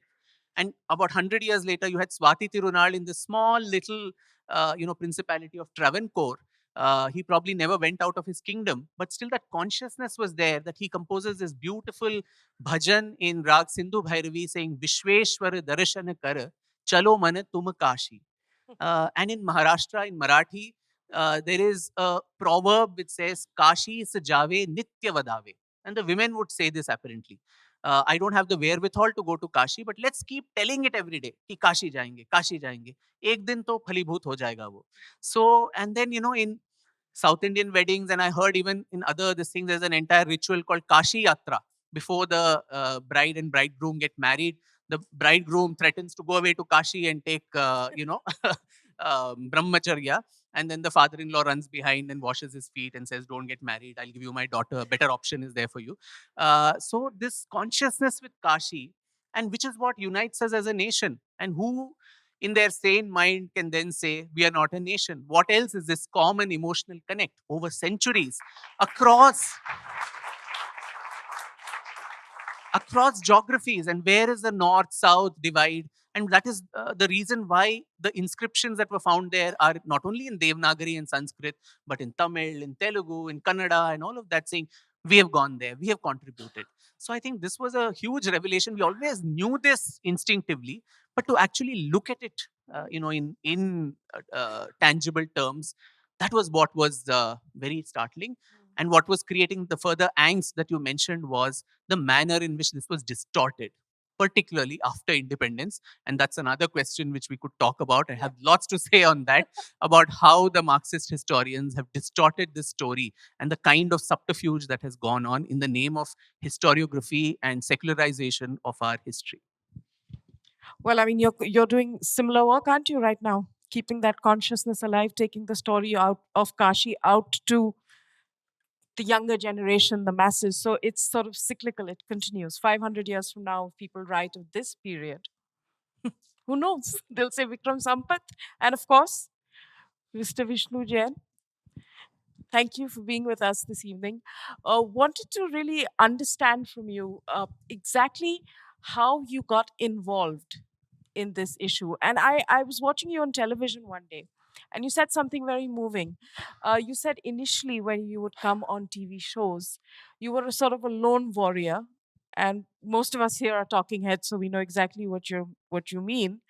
And there was also this element of dismissing you as some sort of radical and communal person who should not be taken seriously and merely tolerated. Could you tell us a little bit about that journey from there to this sort of movement now, the books, the conversations, all of that? See, from my very beginning in the legal career, I was very much fascinated with my father's career. And my father is the, I think, inspiration behind this entire case. And I think he is the foundation stone, foundation pillar for this entire case. And when I have seen him as a lawyer, I'm just not saying because he's my father, I'm saying as a lawyer also, I've learned a lot from him. And I've seen that his entire journey of 47 years of legal career has always been criticized by various segments of the society by calling him as a fascist, by calling him as a fringe element, by calling him as a radical element, and by discarding him from various from the mainstream of the society. And despite that, for 47 years, till this day when I'm talking to you, he's sitting in front of the system and he's doing his next work. So, I used to wonder that despite taking so much of criticism, he is so much headstrong for the cause, for the thing which he is believing, because he took up Ram Mandir case in 1989 when it was transferred to Allahabad High Court. And at that time, to become a counsel in Ram Mandir case was not a very privileged thing. It was a thing that you are like cursed for your life. Those, because I'm just telling in a very basic thing, those who are practicing in the legal field, their basic intention is to become a high court judge or to become an advocate general or standing counsel and just enjoy your life. So when he was in his career in 1976, he was enrolled. He was a very brilliant lawyer. So he was offered all these things. And like a saint, he left all these things because my grandmother told him कि आपको भगवान राम का काम करना है. तो जैसे so in 1989 when he participated in this Ram Mandir entire movement and he did lot of things in Ram Mandir case, he actually took, I think, sainthood in 1989, and he completely devoted his legal career for Ram Mandir case. In 1991, Darshan Yachika happened. That's all, that is history. So I actually, when I'm answering your question, when you ask me how you are able to take this much of criticism, when I'm seeing a career of 47 years full with criticism, so I think I have taken very less, and he has taught me so well. He said that आप अपने merit पे बात करो. अगर कोई आपको criticise कर रहा है, कोई आपकी बुराई कर रहा है, कोई आपकी आइडियोलॉजी को गलत कह रहा है, आप उनको रिस्पॉन्ड मत करो. आप अपने मेरिट पे बात करो. आप अपने अंदर की तार्किक क्षमता, अपने अंदर की रिसर्च, अपने अंदर की नॉलेज और बढ़ाओ. शायद आप अगली बार उनको कन्विंस कर पाओ. तो till this very day I keep improving myself as a lawyer, कि मैं अपने फैक्ट्स, अपनी हिस्टोरिकल फैक्ट्स उसको और प्रूव करूं, रादर देन किसी और को ये बोलना कि आप हमें, ठीक है, if he is criticising us on a channel, if anchor is criticising, it's fine, but next time I may say something very appealing which may appeal to us. That's what samvad and vivad is all about. तो उसी पे मैंने कोशिश की. And basically I think ज्ञान व्यापी का जो पूरा केस है, उसमें मेरे फादर ने बहुत मैं ऐसा कह सकता हूँ, पता नहीं शायद लोगों को विश्वास हो कि ना हो, उन्हें एक आध्यात्मिक अनुभूति हुई कि उन्हें इसमें कुछ करना चाहिए. राम मंदिर का केस ओवर हो चुका था और इसके बारे में कोई बात नहीं कर रहा था. उन्हें एक आध्यात्मिक अनुभूति हुई. उसके बाद उन्होंने इसमें रिसर्च करना शुरू किया. और मैं सच बताऊं, जैसे मतलब ईश्वर खुद मदद कर रहे हैं, सारी चीजें अपने आप सामने खुलती चली गई. और आप देखिए, वेरी इंपॉर्टेंट फैक्ट इस केस के 3 मेजर टर्निंग पॉइंट्स थे, and we never lost in court. From 3 courts we won continuously. First was advocate commission. Advocate commission was ordered by civil judge senior division. We won from high court, we won from supreme court. Advocate commission happened. Advocate commission का बहुत resist किया गया, क्योंकि वहां पे उनको पता था शिवलिंग है, उन्हें पता था अंदर क्या है, and that's why they were resisting it. And we couldn't say that we know what is inside, because until as we see it, we can't claim it. So advocate commission हो गया. After that, second big thing was the ASI survey. उन्हें पता था ASI सर्वे होगा तो जो ज्ञान व्यापी का सच है वो सामने आएगा. Can you imagine 21 July 15 days. This is I am not saying ये जितनी बातें मैं बता रहा हूँ इसके पीछे मैं का भाव नहीं है. इसके पीछे ये ईश्वर ने कितना बड़ा आशीर्वाद दिया है और माँ श्रृंगार गौरी की कितनी बड़ी शक्ति है, ये उसका जीता जागता उदाहरण है.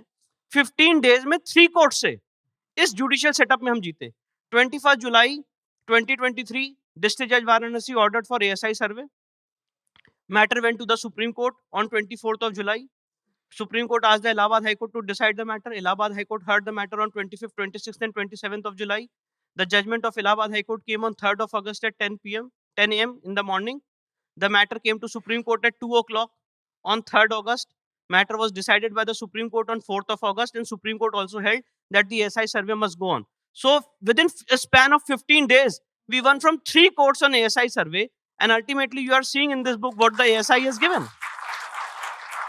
और तीसरा, थर्ड सबसे बड़ा टर्निंग पॉइंट इस केस का है, और मैं आपको सही बता रहा हूं, ये सारी चीजों में मैं का भाव नहीं, मैं सिर्फ ये बताना चाहता हूं कि अगर आप सच्चे मन से अपने ईश्वर के लिए, अपने आराध्य के लिए, अपने भक्ति योग को और अपने कर्म योग को मिला के काम करें, तो ये बुक भी उसका जीता जागता एक मिश्रण है.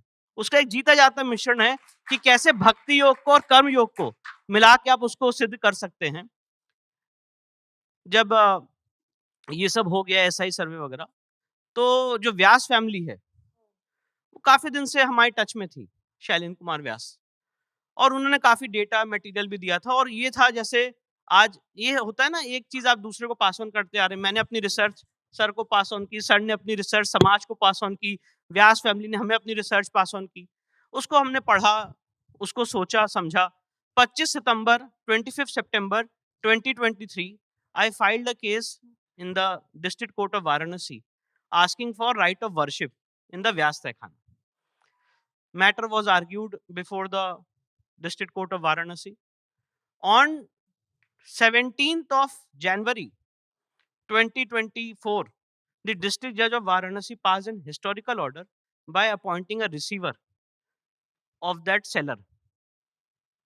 That was a very major order, and there was no hue and cry because no one understood that order.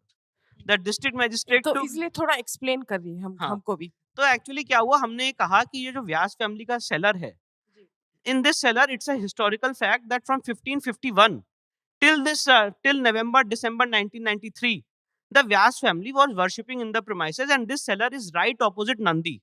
This Nandi which you are seeing in this book, right opposite this Nandi on the southern side of the so-called alleged Gyan Vapi mosque, on the ground floor this seller is existing, in which Ramayan part, Navahan part, and all the puja parts of various deities are going on till November December 1993. It is only in November December 1993 when a sitting chief minister decided, without any notice, without any written order, to oust the Vyas family from the possession of that seller, and he installed the barricading around this premises. So for 30 years, no one raised their voice about this issue. And we were continuously saying it on various channels, but no one was listening to us. So it was like to take it up as a legal cause, and then we filed the case in the civil court. So the first thing was and it's a documented history that there was a door in this cellar. That door was broken somewhat in the year 2016. Initially, there was a commission which happened in this very case in 1997. On 30th July 1997, that commission gave a report that there are 2 keys of that cellar. One key is with the district magistrate and the other key is with the Vyas family. And they used to open it and do little bit of rituals and get out from that premises. It was open for a very short time. In 2016, it's a documented proof we have that door was broken. I don't know by whom. That door was broken. And when we were going for this ASI survey commission, a thing which happened, it just hit my mind, that there was a senior counsel of Supreme Court, Ms. Madhvi Diwan. So when this survey was going on, I asked her, I requested her that please come in this premises and you also visit, because you are arguing our matter in the Supreme Court. So you also visit this premises so that you can get an idea of the ground reality. And I want to tell you today that she visited this spot, and the moment she entered this Taikhana, so many Muslims came, around 20 people from the Intizamiya committee, and misbehaved with her in terms of verbal misbehave, and they said that you cannot enter this tehkhana. You are a female, you are a lady, and this is a part of mosque. So you please leave this premise. So she's a very, very, very decent and educated, like senior for all of us, and she left the premises. But at that point of time, I understood that they are having a huge claim on this tehkhana, and it can be at any spur of the moment that they can capture the seller. It is that idea which flourished in our mind, and we filed this case. And in this case, it's not that I'm orally saying it in front of you. We said that they can capture the seller at any point of time. So when ultimately the Vyas family will be given the seller, which Mr. all बहुत बड़े बड़े barrister कह रहे हैं, आपने सुना होगा, अरे कोर्ट ने तो इंटरिम रिलीफ में वो दे दिया जो फाइनल रिलीफ में दिया जाता है. मुझे लगता है बहुत ही मैं शिद्दत से और बहुत ही उससे कहना चाहता हूँ, उन्होंने शायद जजमेंट ही नहीं पढ़ा. कोर्ट ने इंटरिम रिलीफ में वो नहीं दिया जो फाइनल में देना चाहिए. कोर्ट ने ये कहा है कि अभी इस सेलर का जो कब्जा है वो डिस्ट्रिक्ट मजिस्ट्रेट वाराणसी के पास रहेगा. He will be the receiver. Receiver means he is the custodian of the court. ये कोर्ट के कब्जे में property till the time the final case of Vyas family is decided. So ये ऑर्डर कोर्ट ने 17th of January को दिया, and in compliance of the orders of the honourable court on 24th of January the district magistrate of Varanasi took over the possession of that seller. No hue and cry was there. And the second request we made before the district judge was that kindly start the puja, which was already going on in this premises by Kashi Vishwanath Trust, not by Vyas family, by Kashi Vishwanath Trust. So the court said that all right, as an interim arrangement, we are passing this order. And let me tell you, ये भी बोला गया कि district जज साहब ने अपने retirement के आखिरी दिन ये ऑर्डर पास कर दिया. Absolutely wrong. ये मैटर 25th में, तो एक डेट्स याद है ना, 25th of January को it was listed before the district जज.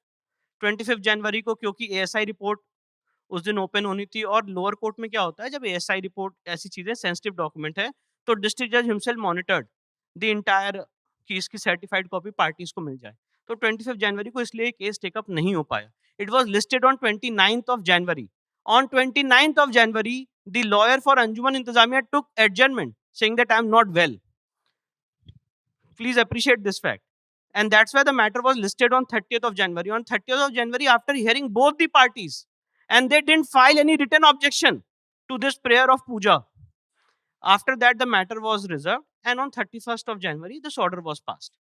So बहुत बड़ा एक allegation लगाया गया, and that has been criticized by the Allahabad High Court by Honourable Mr. Justice Rohit Ranjan Agarwal in the recent judgment, that you tried to like play foul with the dignity of the court, because if someone else would have done contempt और पता नहीं क्या क्या हो जाता, तो आपने High Court में भी you criticize the Honourable Judge so far as his exercise of judicial powers are concerned. और हमने Allahabad High Court में so many instances दिए where Supreme Court has passed order on the last day of retirement. So मैं कितने 63 instances दिए where orders have been passed on the last day of retirement by so many judges.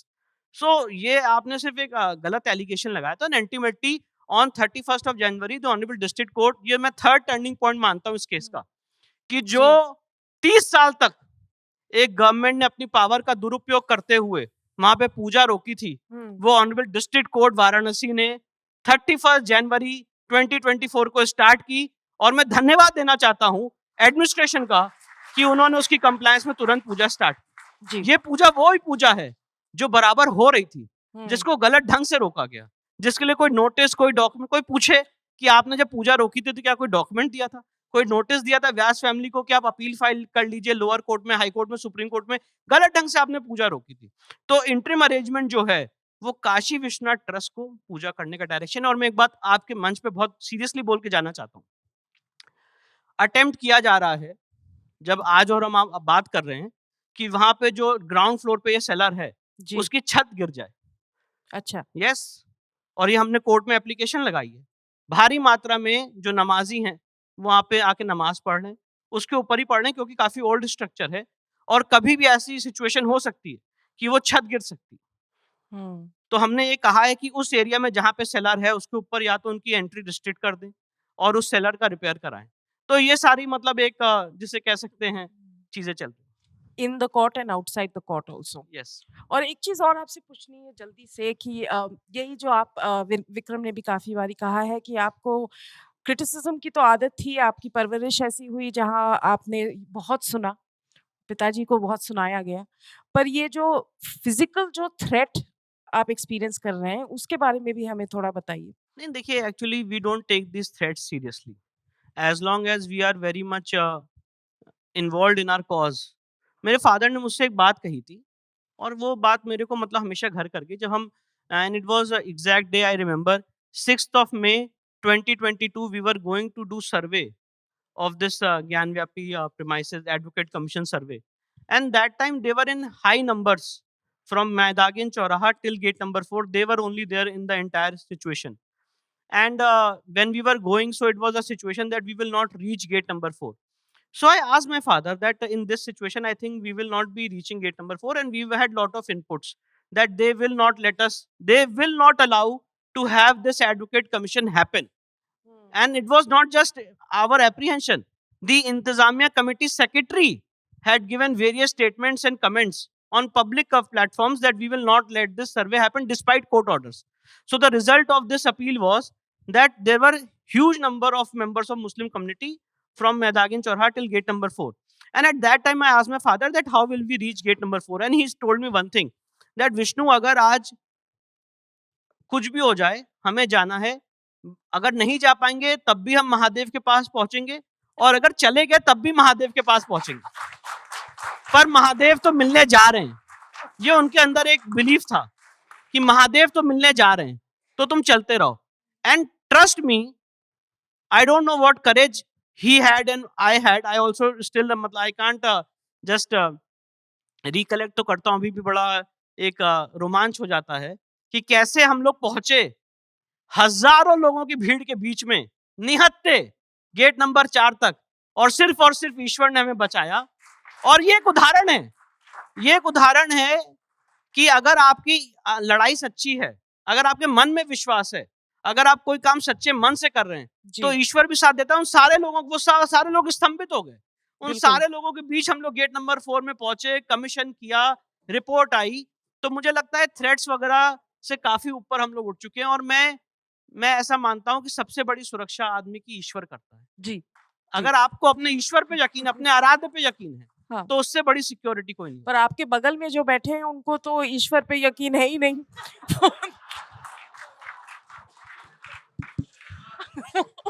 Ji Anand ji. My wife is my goddess.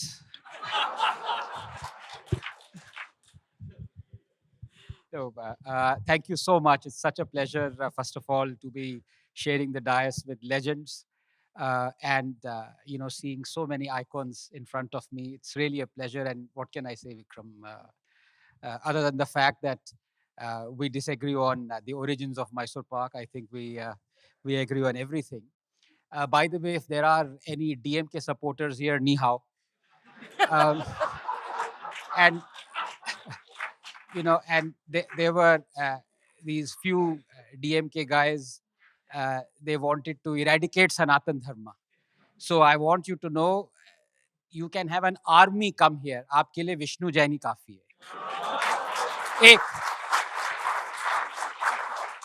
they want to eradicate Sanatan Dharma. But talking of Advaita, you talked about so many things have been said about faith and belief, all magnificent. And I am a proud Darwinian atheist, and they say that there is a thin line between atheism and belief. For me, I snort that line when my plane is about to go down. But the fact of the matter is, I simply am in love with who isn't. Glorious quirkiness and coincidences. And not many people know that my brother Vikram, he 2.5, 3 years ago, at the height of the Delta wave, he had actually stopped breathing. He was on ventilator. He was on life support.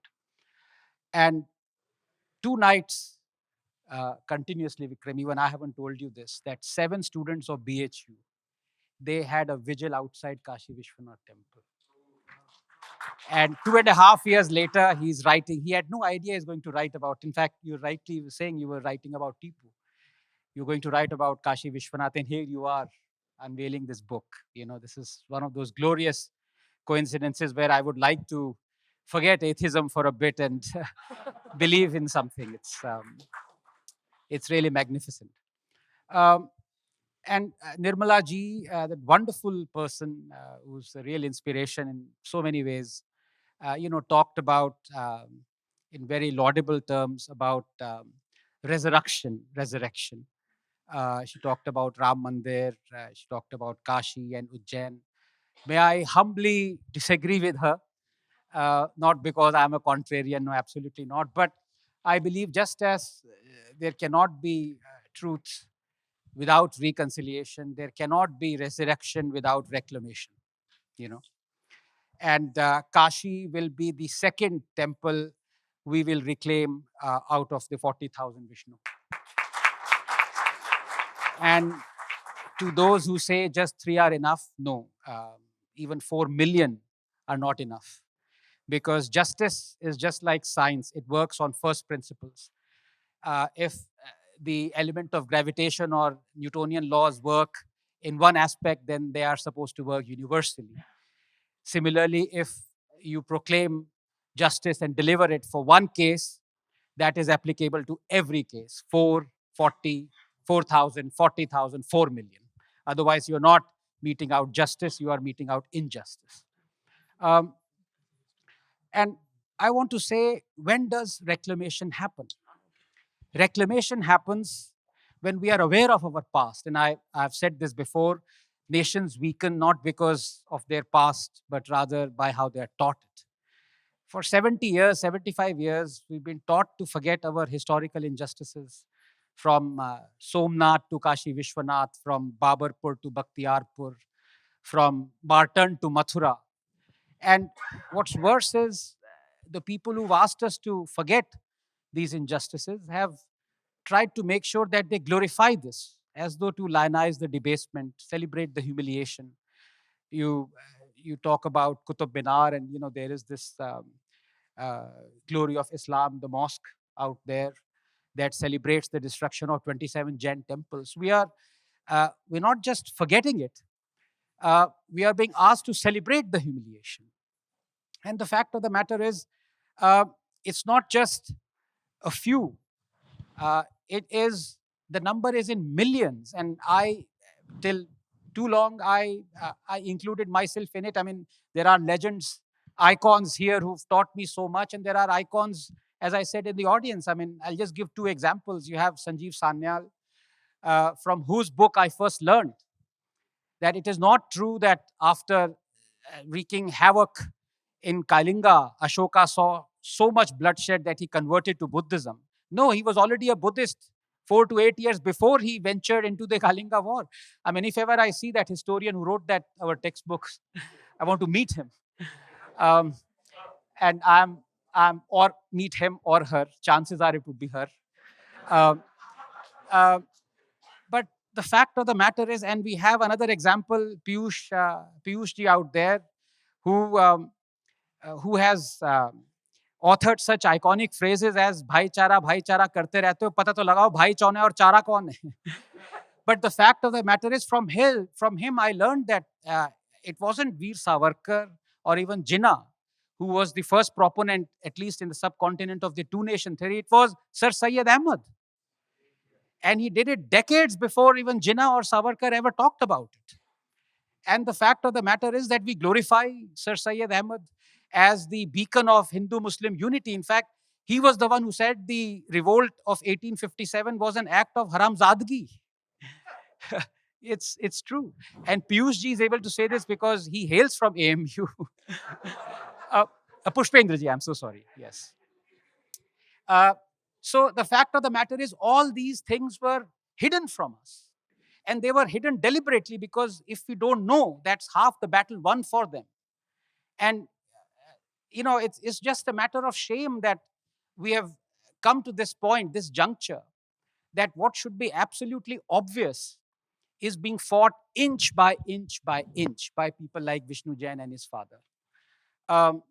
Here is a person belonging to a minority who's fighting for 115 Hindu causes.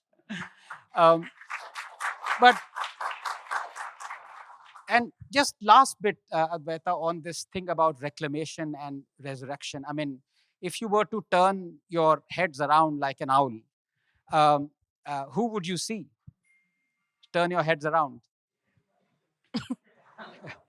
I know it's a bit of a, you see this man, Jawaharlal Nehru. Maybe he is looking down because he doesn't want to meet the eye of Vikram and Vishnu.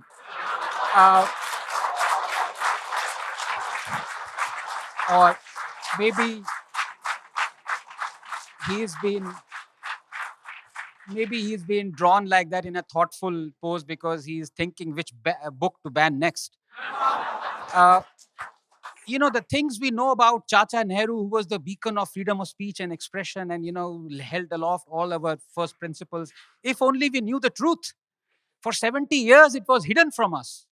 That, in the last 50, 80 years, they've been, this world has witnessed tremendous dictators like Mao, Stalin, Nehru. But the took you about a couple of seconds to get that, yes. But the fact of the matter is, it is profoundly ironical and very fitting that here we are talking about revivalism, resurrection, sitting right opposite the man who forbade his president to not go and consecrate Somnath temple because he feared it would lead to Hindu revivalism. These are the people we've been taught who've held India together. I mean, what kind of... We're having this conversation in his house. That's right. Yes, absolutely. Yes, I can see sulfur. I can smell it. And finally, on this thing about why all this is important, because this element has struck with me, and it struck a chord because I, as a believer in science, I believe in our profound insignificance, our worthlessness. Nothing really matters. We just hear very fleetingly what is a human life on the evolutionary time scale of 14 billion years. So we have to make sense of this. And the only way I've been able to make sense of it was as, late as 1.5, 2 months ago, when I was fortunate enough to be at that place at the consecration of Ram Lalla on January 22nd. And this thought struck me that there are many amongst us who are going to be parents very soon. There are many who are parents. There are some who are grandparents like Smita Prakash, although she's going to ban me from... Okay, yes, she's hiding her face, but she's just messaged ANI to wo cut kar dena, clip cut kar dena. No, and when a child is born, what do we aspire out of that? Everyone aspires, and it's a fact, maybe cliched, that bada hoke doctor banega, engineer banega, writer banega, artist banega, leader of opposition banega. Kejriwal nahi banega. But when was the last time a parent said, "Bada hoke hamare historical injustices ko hatane ke liye ladega"? Never. When was the last time we thought about that? That here is something that has lasted 500, 600,000 years, and no one has instilled this in our next generation to fight for the rights of our ancestors. I am equally culpable as many of you. And when on that evening I saw 15 to 20-year-olds, Vishnuji, you were there, dancing in the streets of Ayodhya, what was it to them? And I really wondered, this is it. This is our civilization. It is not wealth. It is not even health.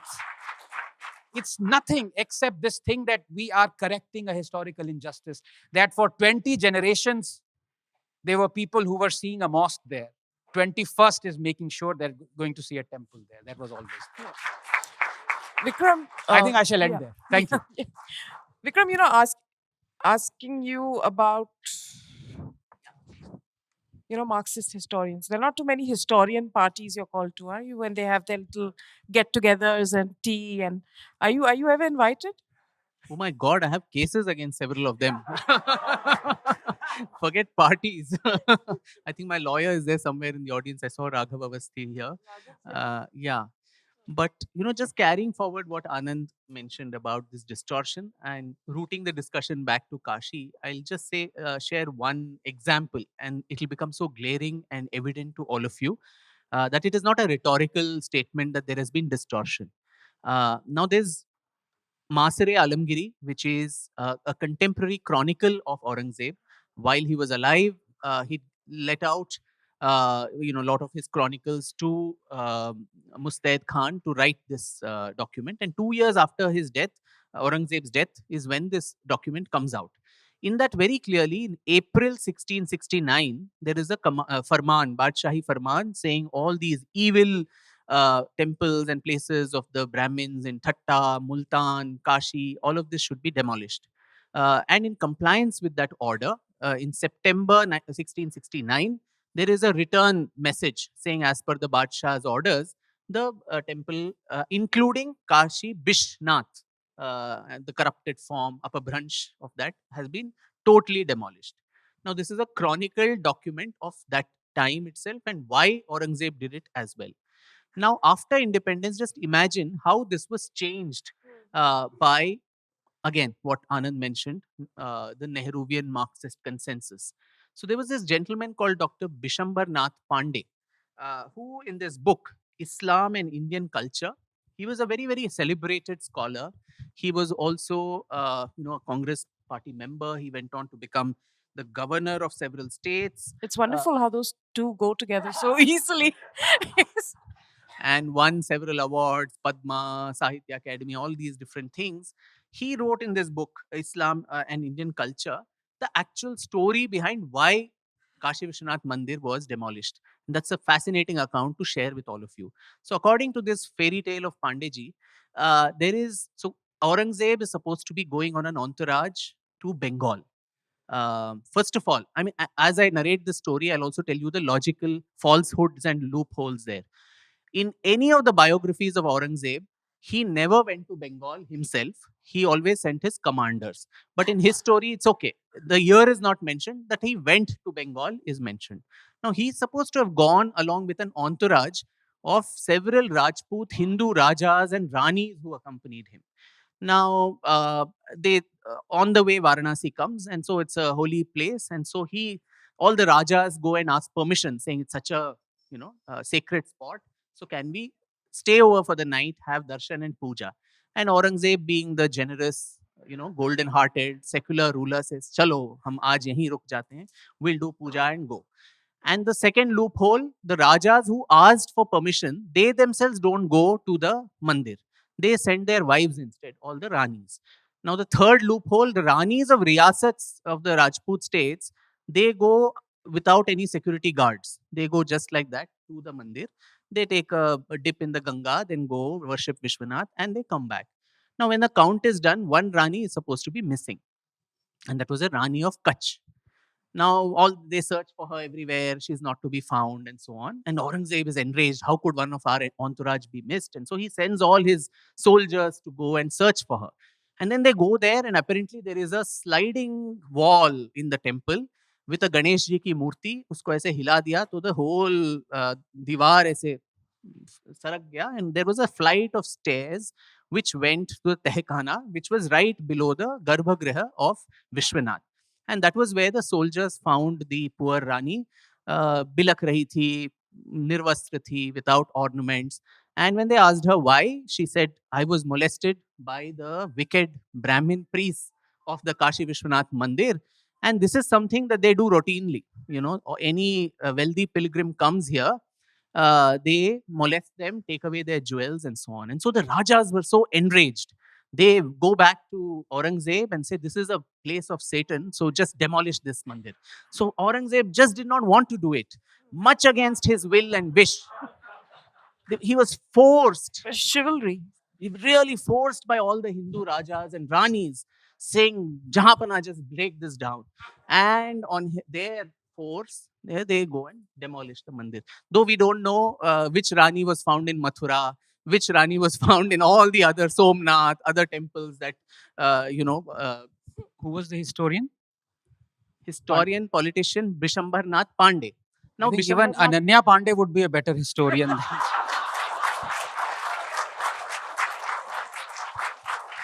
Now, when you go and see where did Pandeji get this fairy tale from, there is another source, which is Pattabhi Sitaramaiya, who was the former Congress president and also a historian Oh, there of you go. Congress, history, he writes in his book, Feathers and Stones, and I just quote this, just for the pleasure of everybody.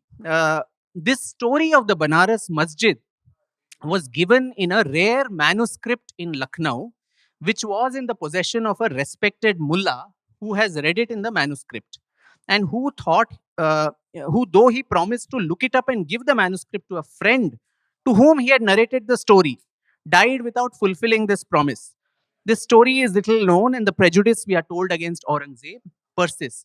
So, this story, according to Sita Ramaya ji, comes from a rare manuscript in Lucknow, which was in the possession of a mullah who died before giving it to anybody. So, unknown manuscript, unknown mullah, unknown mullah's friend who died, and nobody, rare manuscript whose name also we don't know. Very, very rare that nobody has seen it.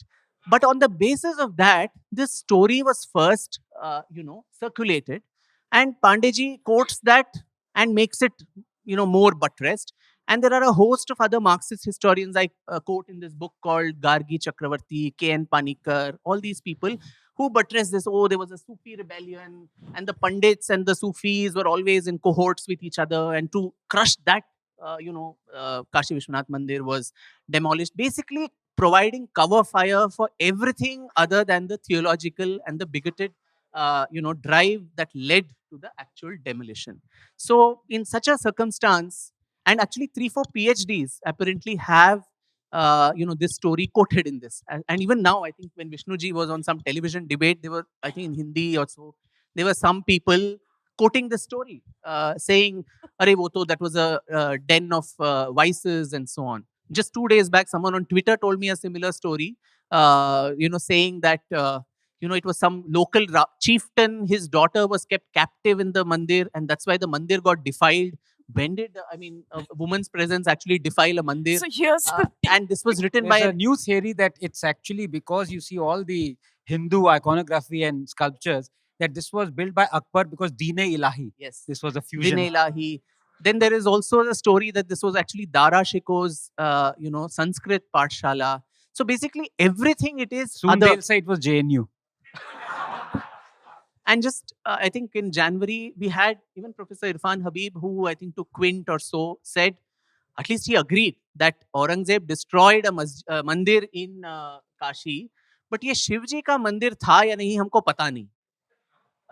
When Masre Alamgari itself says he destroyed Bishnath ka mandir, where is the doubt? You will not, trust a contemporary chronicler, but you will believe rare manuscript with unknown mullahs. Why is that? And where is the source? This citation club that you have, circular referencing. I, quote Vishnuji then quotes Anand quotes me, you quote me, and then between the four of us, we peer review each other. And then this peer review Sounds like a documents- plan. Yeah, it's a cozy club. So anybody who's not part of this peer reviewed cozy club obviously is not qualified enough, is not good enough. They'll make all kinds of allegations. So these type of things, the threats that Vishnuji gets, physical threats. There are intellectual threats that people like Sanjeev, who's here, me, our Wikipedia pages are always on the anvil of the worst of anti-national elements who also, Tanga Bellam, who actually also deface the government of India's website, Wikipedia entries on Kashmir, on various things. So this is a constant battle that we are fighting on a daily basis, I think. And it's a dharma yudh. You have to make your skin and hide really thick to actually go through all of this. And despite that, not lose there are moments and occasions when I'm sure we're all human. So we do feel that what is going on? Why is there so much of hostility? But then the larger vision that is there, I think that's what keeps all of us going despite all the odds. I'm going to open this up to the audience. So if there are any questions, I think we can take about 2 or 3 right there. Please go ahead. Yeah, my name is Sanjay. I'm from Kerala. I would like to know what was the reaction from the Shankaracharya mutts when thousands of temples were demolished, and what was their role in reviving these temples? And yeah, these are the questions. I mean, why particularly do you talk only about the Shankaracharya mutts? Because, I mean, they were all operating under a very hostile, regime. It was not as if they're a religious institution. So I think to revive and reclaim at the time of a hostile, regime would be impossible. Today in independent India, we are not able to do it. Imagine at the heights of a Tipu's rule or in Aurangzeb's rule, what could Dandadhari Bechara Shankaracharya actually go and do? I think their contribution more than reclamation of the mandirs was the fact that they kept the traditions alive, they kept the knowledge systems alive, and all the scholarship that came about, Sanskrit scholarship, and also ensuring that these things didn't go out of vogue. And that is why the flame of the civilization still remains. The physical structures and temples, that was very difficult for them to have done. Not only the Shankaracharya, the other panthas, the pontiffs of all these, it would have been very difficult for them to do then, as it is even now. Modi राज में 10 साल लगे, मुगल राज में क्या हालत हुई होगी? Okay. यहाँ पे the green jacket. Am I audible? Good evening, sir. It was nice hearing you. I am currently doing my PhD in history from JNU. So I also have a lot of experience with historiography. So, like you mentioned about Pattavi Sitaramaiya coming up with some fact and then others were citing him. The same thing happens with other historical facts as well. So, like you know this person, of course, Audrey Truschke, who basically concocted this story I know about more than just Are we exactly all blocked by her? I right think so. right. So she concocted this story about Aurangzeb patronizing so many temples across the subcontinent. Now that's pretty well cited. Many of my professors in JNU also told it to me. So when I looked up Audrey Tushke's article, I saw she was citing someone called Gyana Chandra. Now, when I looked up Gyana Chandra's article, apparently he did not give any footnotes for his information. And he wrote for the Pakistan Historical Society, something like that. There was a journal of Pakistani Historical Society where he used to write about these things. Recently, Pragyata, Ashish Dhar's organization, has done a very good work on this. So, my question as a historian, and you are also a historian, is this: how can we, we have to constantly be alert about this tendency. So, rigorous primary source, I think that's very important. How would you encourage other historians to look at this? Like, True, I got your yes. question. So I think the problem is this creating that citation loop, and so to break that. So like this illustration that I gave, there just needs to be one person illustrating a falsehood, and then there will be 100 others who will keep quoting each other, and thereby it assumes a veneer of truth. If you repeat a lie 100 times, it assumes the appearance of truth. The only and only alternative to that is alternative scholarship. It is difficult. It is not an easy task. So as much as social media wars and Twitter wars, putting screenshots, and Anand, considers several people there as his guru and so on, I would, while that is a different turf there, which is a good battle to fight. Finally, as an author, I would love to believe that a book is what is going to far outlive our lives. We may die and go, but we hope that our books will survive. And unless, so it's very easy to demonize and say, let's remove X, Y, Z, the usual demonization of Professor Romila Thapar, Professor Irfan Habib. This happens on a routine basis, especially in non-left circles. But my question to all of them is, they have spent their entire life creating that body of scholarship. Very well, we can throw away Professor Thapar's books, but what are you going to replace it with? Where is the other version of ancient Indian history or medieval Indian history? So unless you create alternative scholarship, there is no hope. And social media is not going to give you that hope forever. And so one small this thing that I have started through that is the Foundation for Indian Historical and Cultural Research, FIHCR, that was mentioned. After this book tour completes, I hope to get on with more rigor on this initiative, which is to do precisely that. One is also to give fellowships across India for young budding scholars who will write Indian history from a nationalistic perspective. And this is not right, left. These definitions don't mean anything in India. The school of history, which Sir Jadunath Sarkar or R.C. Majumdar and others, the rigorous, non-ideological but fact-based historical research that they left behind for us as an exemplar to look forward to, I think that needs to be revived. So through fellowships, we would do that. And also the other way is to form multidisciplinary groups where we could explore historical themes. Now, India is probably the singular country in the world where you can be a expert of ancient Indian history and not know a single word of Sanskrit and proudly proclaim that. Not know Sanskrit, not know Prakrit, not know Pali, Sen Tamil, any of those, classical languages. People have gone on record saying, I'm a medieval Indian historian. I don't know a word of Arabic or Persian. So how are you going to literally access the knowledge there? You're going to depend on translations, and lost in translations, lots of things can happen. So me as a modern historian, for me today to start learning Sanskrit, Arabic, Persian, Pali, Prakrit, it'll take me a couple of lifetimes. And also the Sanskrit scholars, they've used their Sanskrit knowledge only for philosophical discussions, or they've used it for karma kandas, puja path, and all of that. They've never used that for historical research. So I thought, huh? Grammar disputation, some small things which are great, but I don't know what civilizational impact that would really have on a long-term basis. So forming small groups where a modern historian, a Sanskrit Pandit, some other, an archaeologist, a geologist who don't speak to each other ever. They're all operating in silos. This is an experiment waiting to be tried, where we'll see if we can work going back to the primary source, in the original language, get it translated as is, as I discovered here also, that even the word linga itself has so many meanings.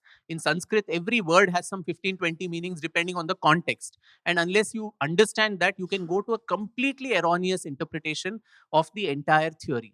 So that is one. So as a pilot project, I would love to, also inform that we have seeded this in educational institutions. In the first one, the pilot is in the Nalanda University, where we'll see the rise and fall of Buddhism in India. So every time there is discussion about Islamic conquest, the natural corollary is, but Hindus also destroyed Buddhist, stupas. But is there actual historical evidence of that? What do the primary texts say about this? So for that, we formed a small, group of 6 scholars who will work within the ages of Nalanda. What better place to do it than Nalanda, where, few kilometers outside the library that was destroyed by Bakhtiyar Khilji, you have Bakhtiyarpur even today, commemorating his, as he said, lionizing the debasement. So a Pali Prakrit scholar, a geologist, an archaeologist, a Sanskrit Pandit probably will go back to the primary sources with zero preconceived ideas. If it comes out that yes, indeed there was some theological sanction to destroy Buddhist temples or viharas and stupas, so be it. But at least let us go and examine the evidence scientifically. So I think scientific and evidence-based writing of history, producing this alternative scholarship, and creating another citation loops based on actual, scholarship. I can then quote Sanjeev. Sanjeev can quote Sai Deepak. Sai Deepak can then quote Anand. We'll create a parallel citation loop, no problem. But let it be based on factual this thing, not fairy tale accounts. So of what happens to Pandeyji and Sita. Bollywood if you all become actual historians? I say, what happens to Bollywood if you They will actually be in become Jamnagar. But with a nice dry towel in between their. No, but can I, if I have I maybe a think minute? yes, we'll wrap up with that. Yeah. So I'm going to Yeah, let I go think of the mic. that was a great question, but I want to say something. I mean, to attribute whatever her name was, Andre Tushke or whatever, as she is an expert in history, as Taliban is an expert in feminism.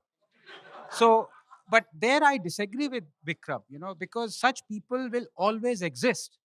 The idea I thought of other than Mysore Park, we agreed on everything. so the idea is not to make sure that your energy and your thrust goes in kind of rebutting them, because that's a complete lost cause. Uh, the fact of the matter is that, they will, I mean, you are from JNU, you asked that question. I mean, communism still exists, right? I mean, the fact of the matter is that every country that has espoused communism has been destroyed, from Soviet Union to Venezuela. Why do we still have Sitaram Yechuri and millions of other communists? So the point is, to go after them with facts is a complete lost cause. What has to happen is you have to bring your truth and fact and put it on the table. That's what science does. I mean, you talk about the Aryan invasion theory. I mean, these are the people who are still proponents of it. But population genetics has come forward very slowly, quietly. Archaeology, scientific methods have come forward quietly, sincerely, scholarly, and they've put the evidence on the table. And you have, so many budding scientists, Gyaneshwarji and so many others, Neeraj, who are not fighting these people. That's a lost cause. They're just putting facts on the table. And I think that is enough, Vikram. No, that's exactly what I'm trying to do and say, Anand, that you're not being defensive. You're just producing new alternative scholarship. That is not as an answer. And I think that is what, I mean, Sanjeev also talks about this several times, that the previous wave of so-called non-left scholars, whether it was even the yeoman service of people like Arun Shauri. You talked of Nalanda and Arun Shori. I Arun mean, you Shori. had D.N. Jha, Yeah, who no, actually said Nalanda was burnt down by Brahmin. by two Brahmin beggars. Yeah. So, I mean, the previous generation, I think, spent a lot of time, rebutting these things, going on cat fights, almost like a charge sheet. If you read the books that very well researched and written books, but it's almost like I'm rebutting every point someone else writes. There is no need to give any of these people that importance that they deserve a rebuttal. You're just producing alternative scholarship, which in some way obliquely rebuts them. So even during the course of my writing of the Savarkar books, it was never with the intention that this is to be an answer to all the calumny that is heaped on Savarkar. In the process of reading that, obviously those rebuttals will come forth. In the process of reading about the history of Kashi Vishwanath, obviously all these distortions, all these lies will come out in the fore. Not one of them is worth even the footnote to actually amplify them and give them the glory of an entire book of rebuttals. I think that is the only approach that one needs to follow. So we do agree on this also. Just the lady, right? Yes, please. Please, the last question. How do you counter AI generated deep fake? No. Are you talking about my last book that I have? It's a bestseller, so you can't counter it, the AI fake. No, but I think, look, that question can be tackled scientifically, where, again, you put it on the table. You have AI generated facts, quote unquote facts, put on the table, and you have people who've spent their lifetimes unearthing them put on the table, and let people decide. I'm always for that. Even if it is fake, even if it is a lie, it should be brought out in the open. It should not be cancelled, because let people read both accounts. So there is, I know, a lot of discussion going on whether AI is going to change the world and, it's so dangerous and all. I'm not an advocate for that. I mean, I truly believe that AI would be one of the most profoundly helpful tools for scholars and academics. No, but there I think you made a very important point in Ajmer. How truthful or how believable would be an AI fiction written, and person like you, Advaita, would be able to make out the difference almost immediately, whether it is fact or fiction. I mean, you read Ram Guha and you read Vikram, and then you'll be able to find out, or my experiments with truth.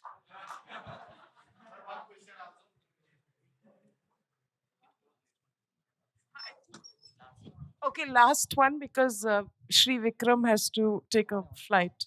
Hello. Uh, First of all, I would like to congratulate sir for writing this book. I am Ashish Nentwari and I am doing my PhD from Center for Historical Studies, and I am looking at the institutional history of Kashi Vishwanath Temple. So, sir, in your book, you have referred to this particular book titled Banaras, the Holy City of Hindus by M.S. Sering. And in his book, M.S. Sering has claimed that there are remains of a Buddhist monastery that can be found well within the structure of Gyan Vapi mosque. So how do you propose to refute that? According to me, there are various theories. So the point is, all these theories can be solved if there is excavation. Now we got an order of excavation from the Honourable District Judge Varanasi on 21st of July. But there is certain segment of the society which said that there should be no excavation.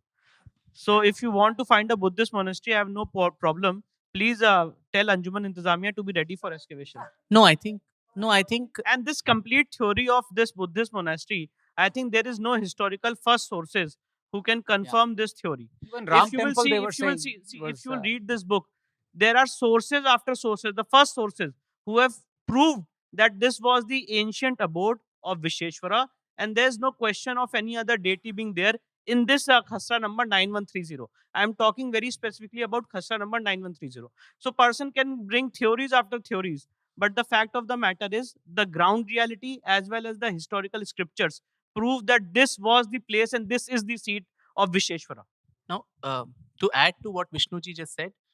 So again, if you go to the primary sources, 7th century, you had the Chinese Buddhist pilgrim Huan Sang who comes to Varanasi, and his accounts, he talks about a flourishing, city of Buddhist culture where there are hundreds of Buddhist stupas, viharas. There are outside Sarnath, but even within the outer limits of Varanasi.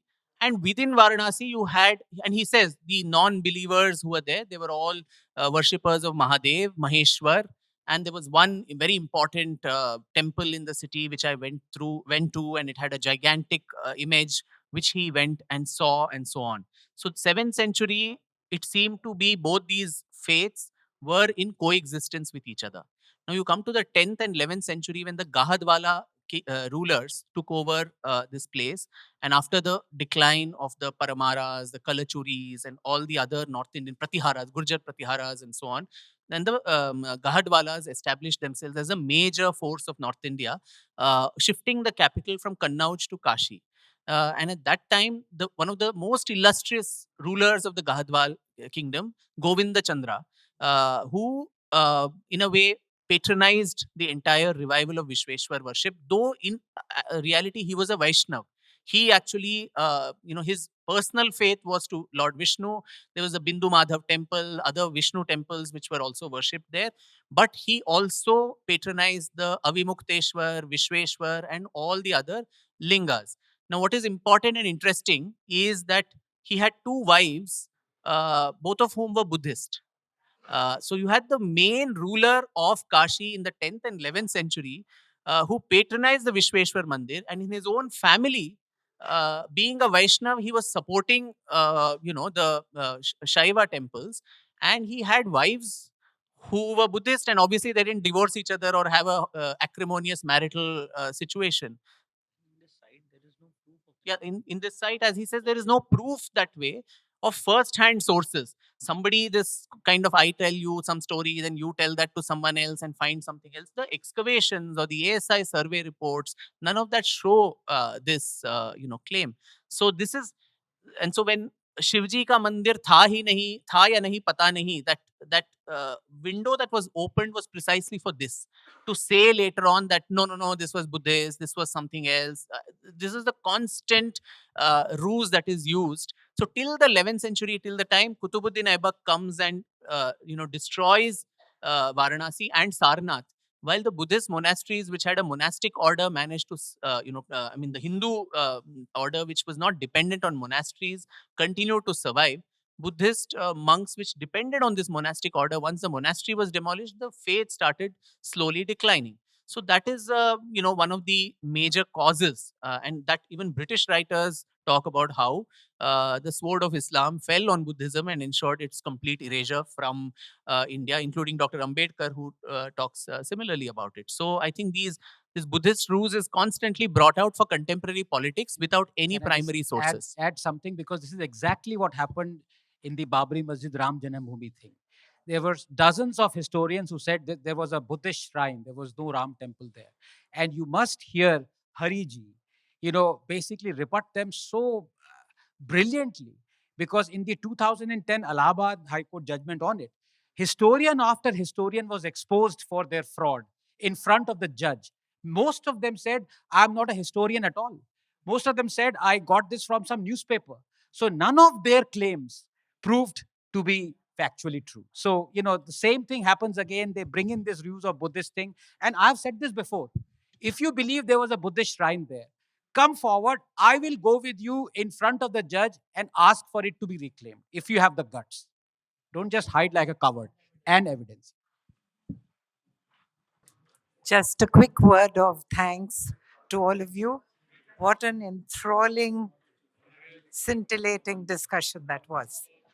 On behalf of the Prabha Khaitan Foundation, I thank Nirmala Sitharaman ji, Sadhguru Sakshi Shri Maharaj, Vishnu Shankar Jain ji, Vidwan Shri Kartik, Dr. Vikram Sampath, Dr. Ranganathan, and our brilliant conversationalist, Advaita Kala.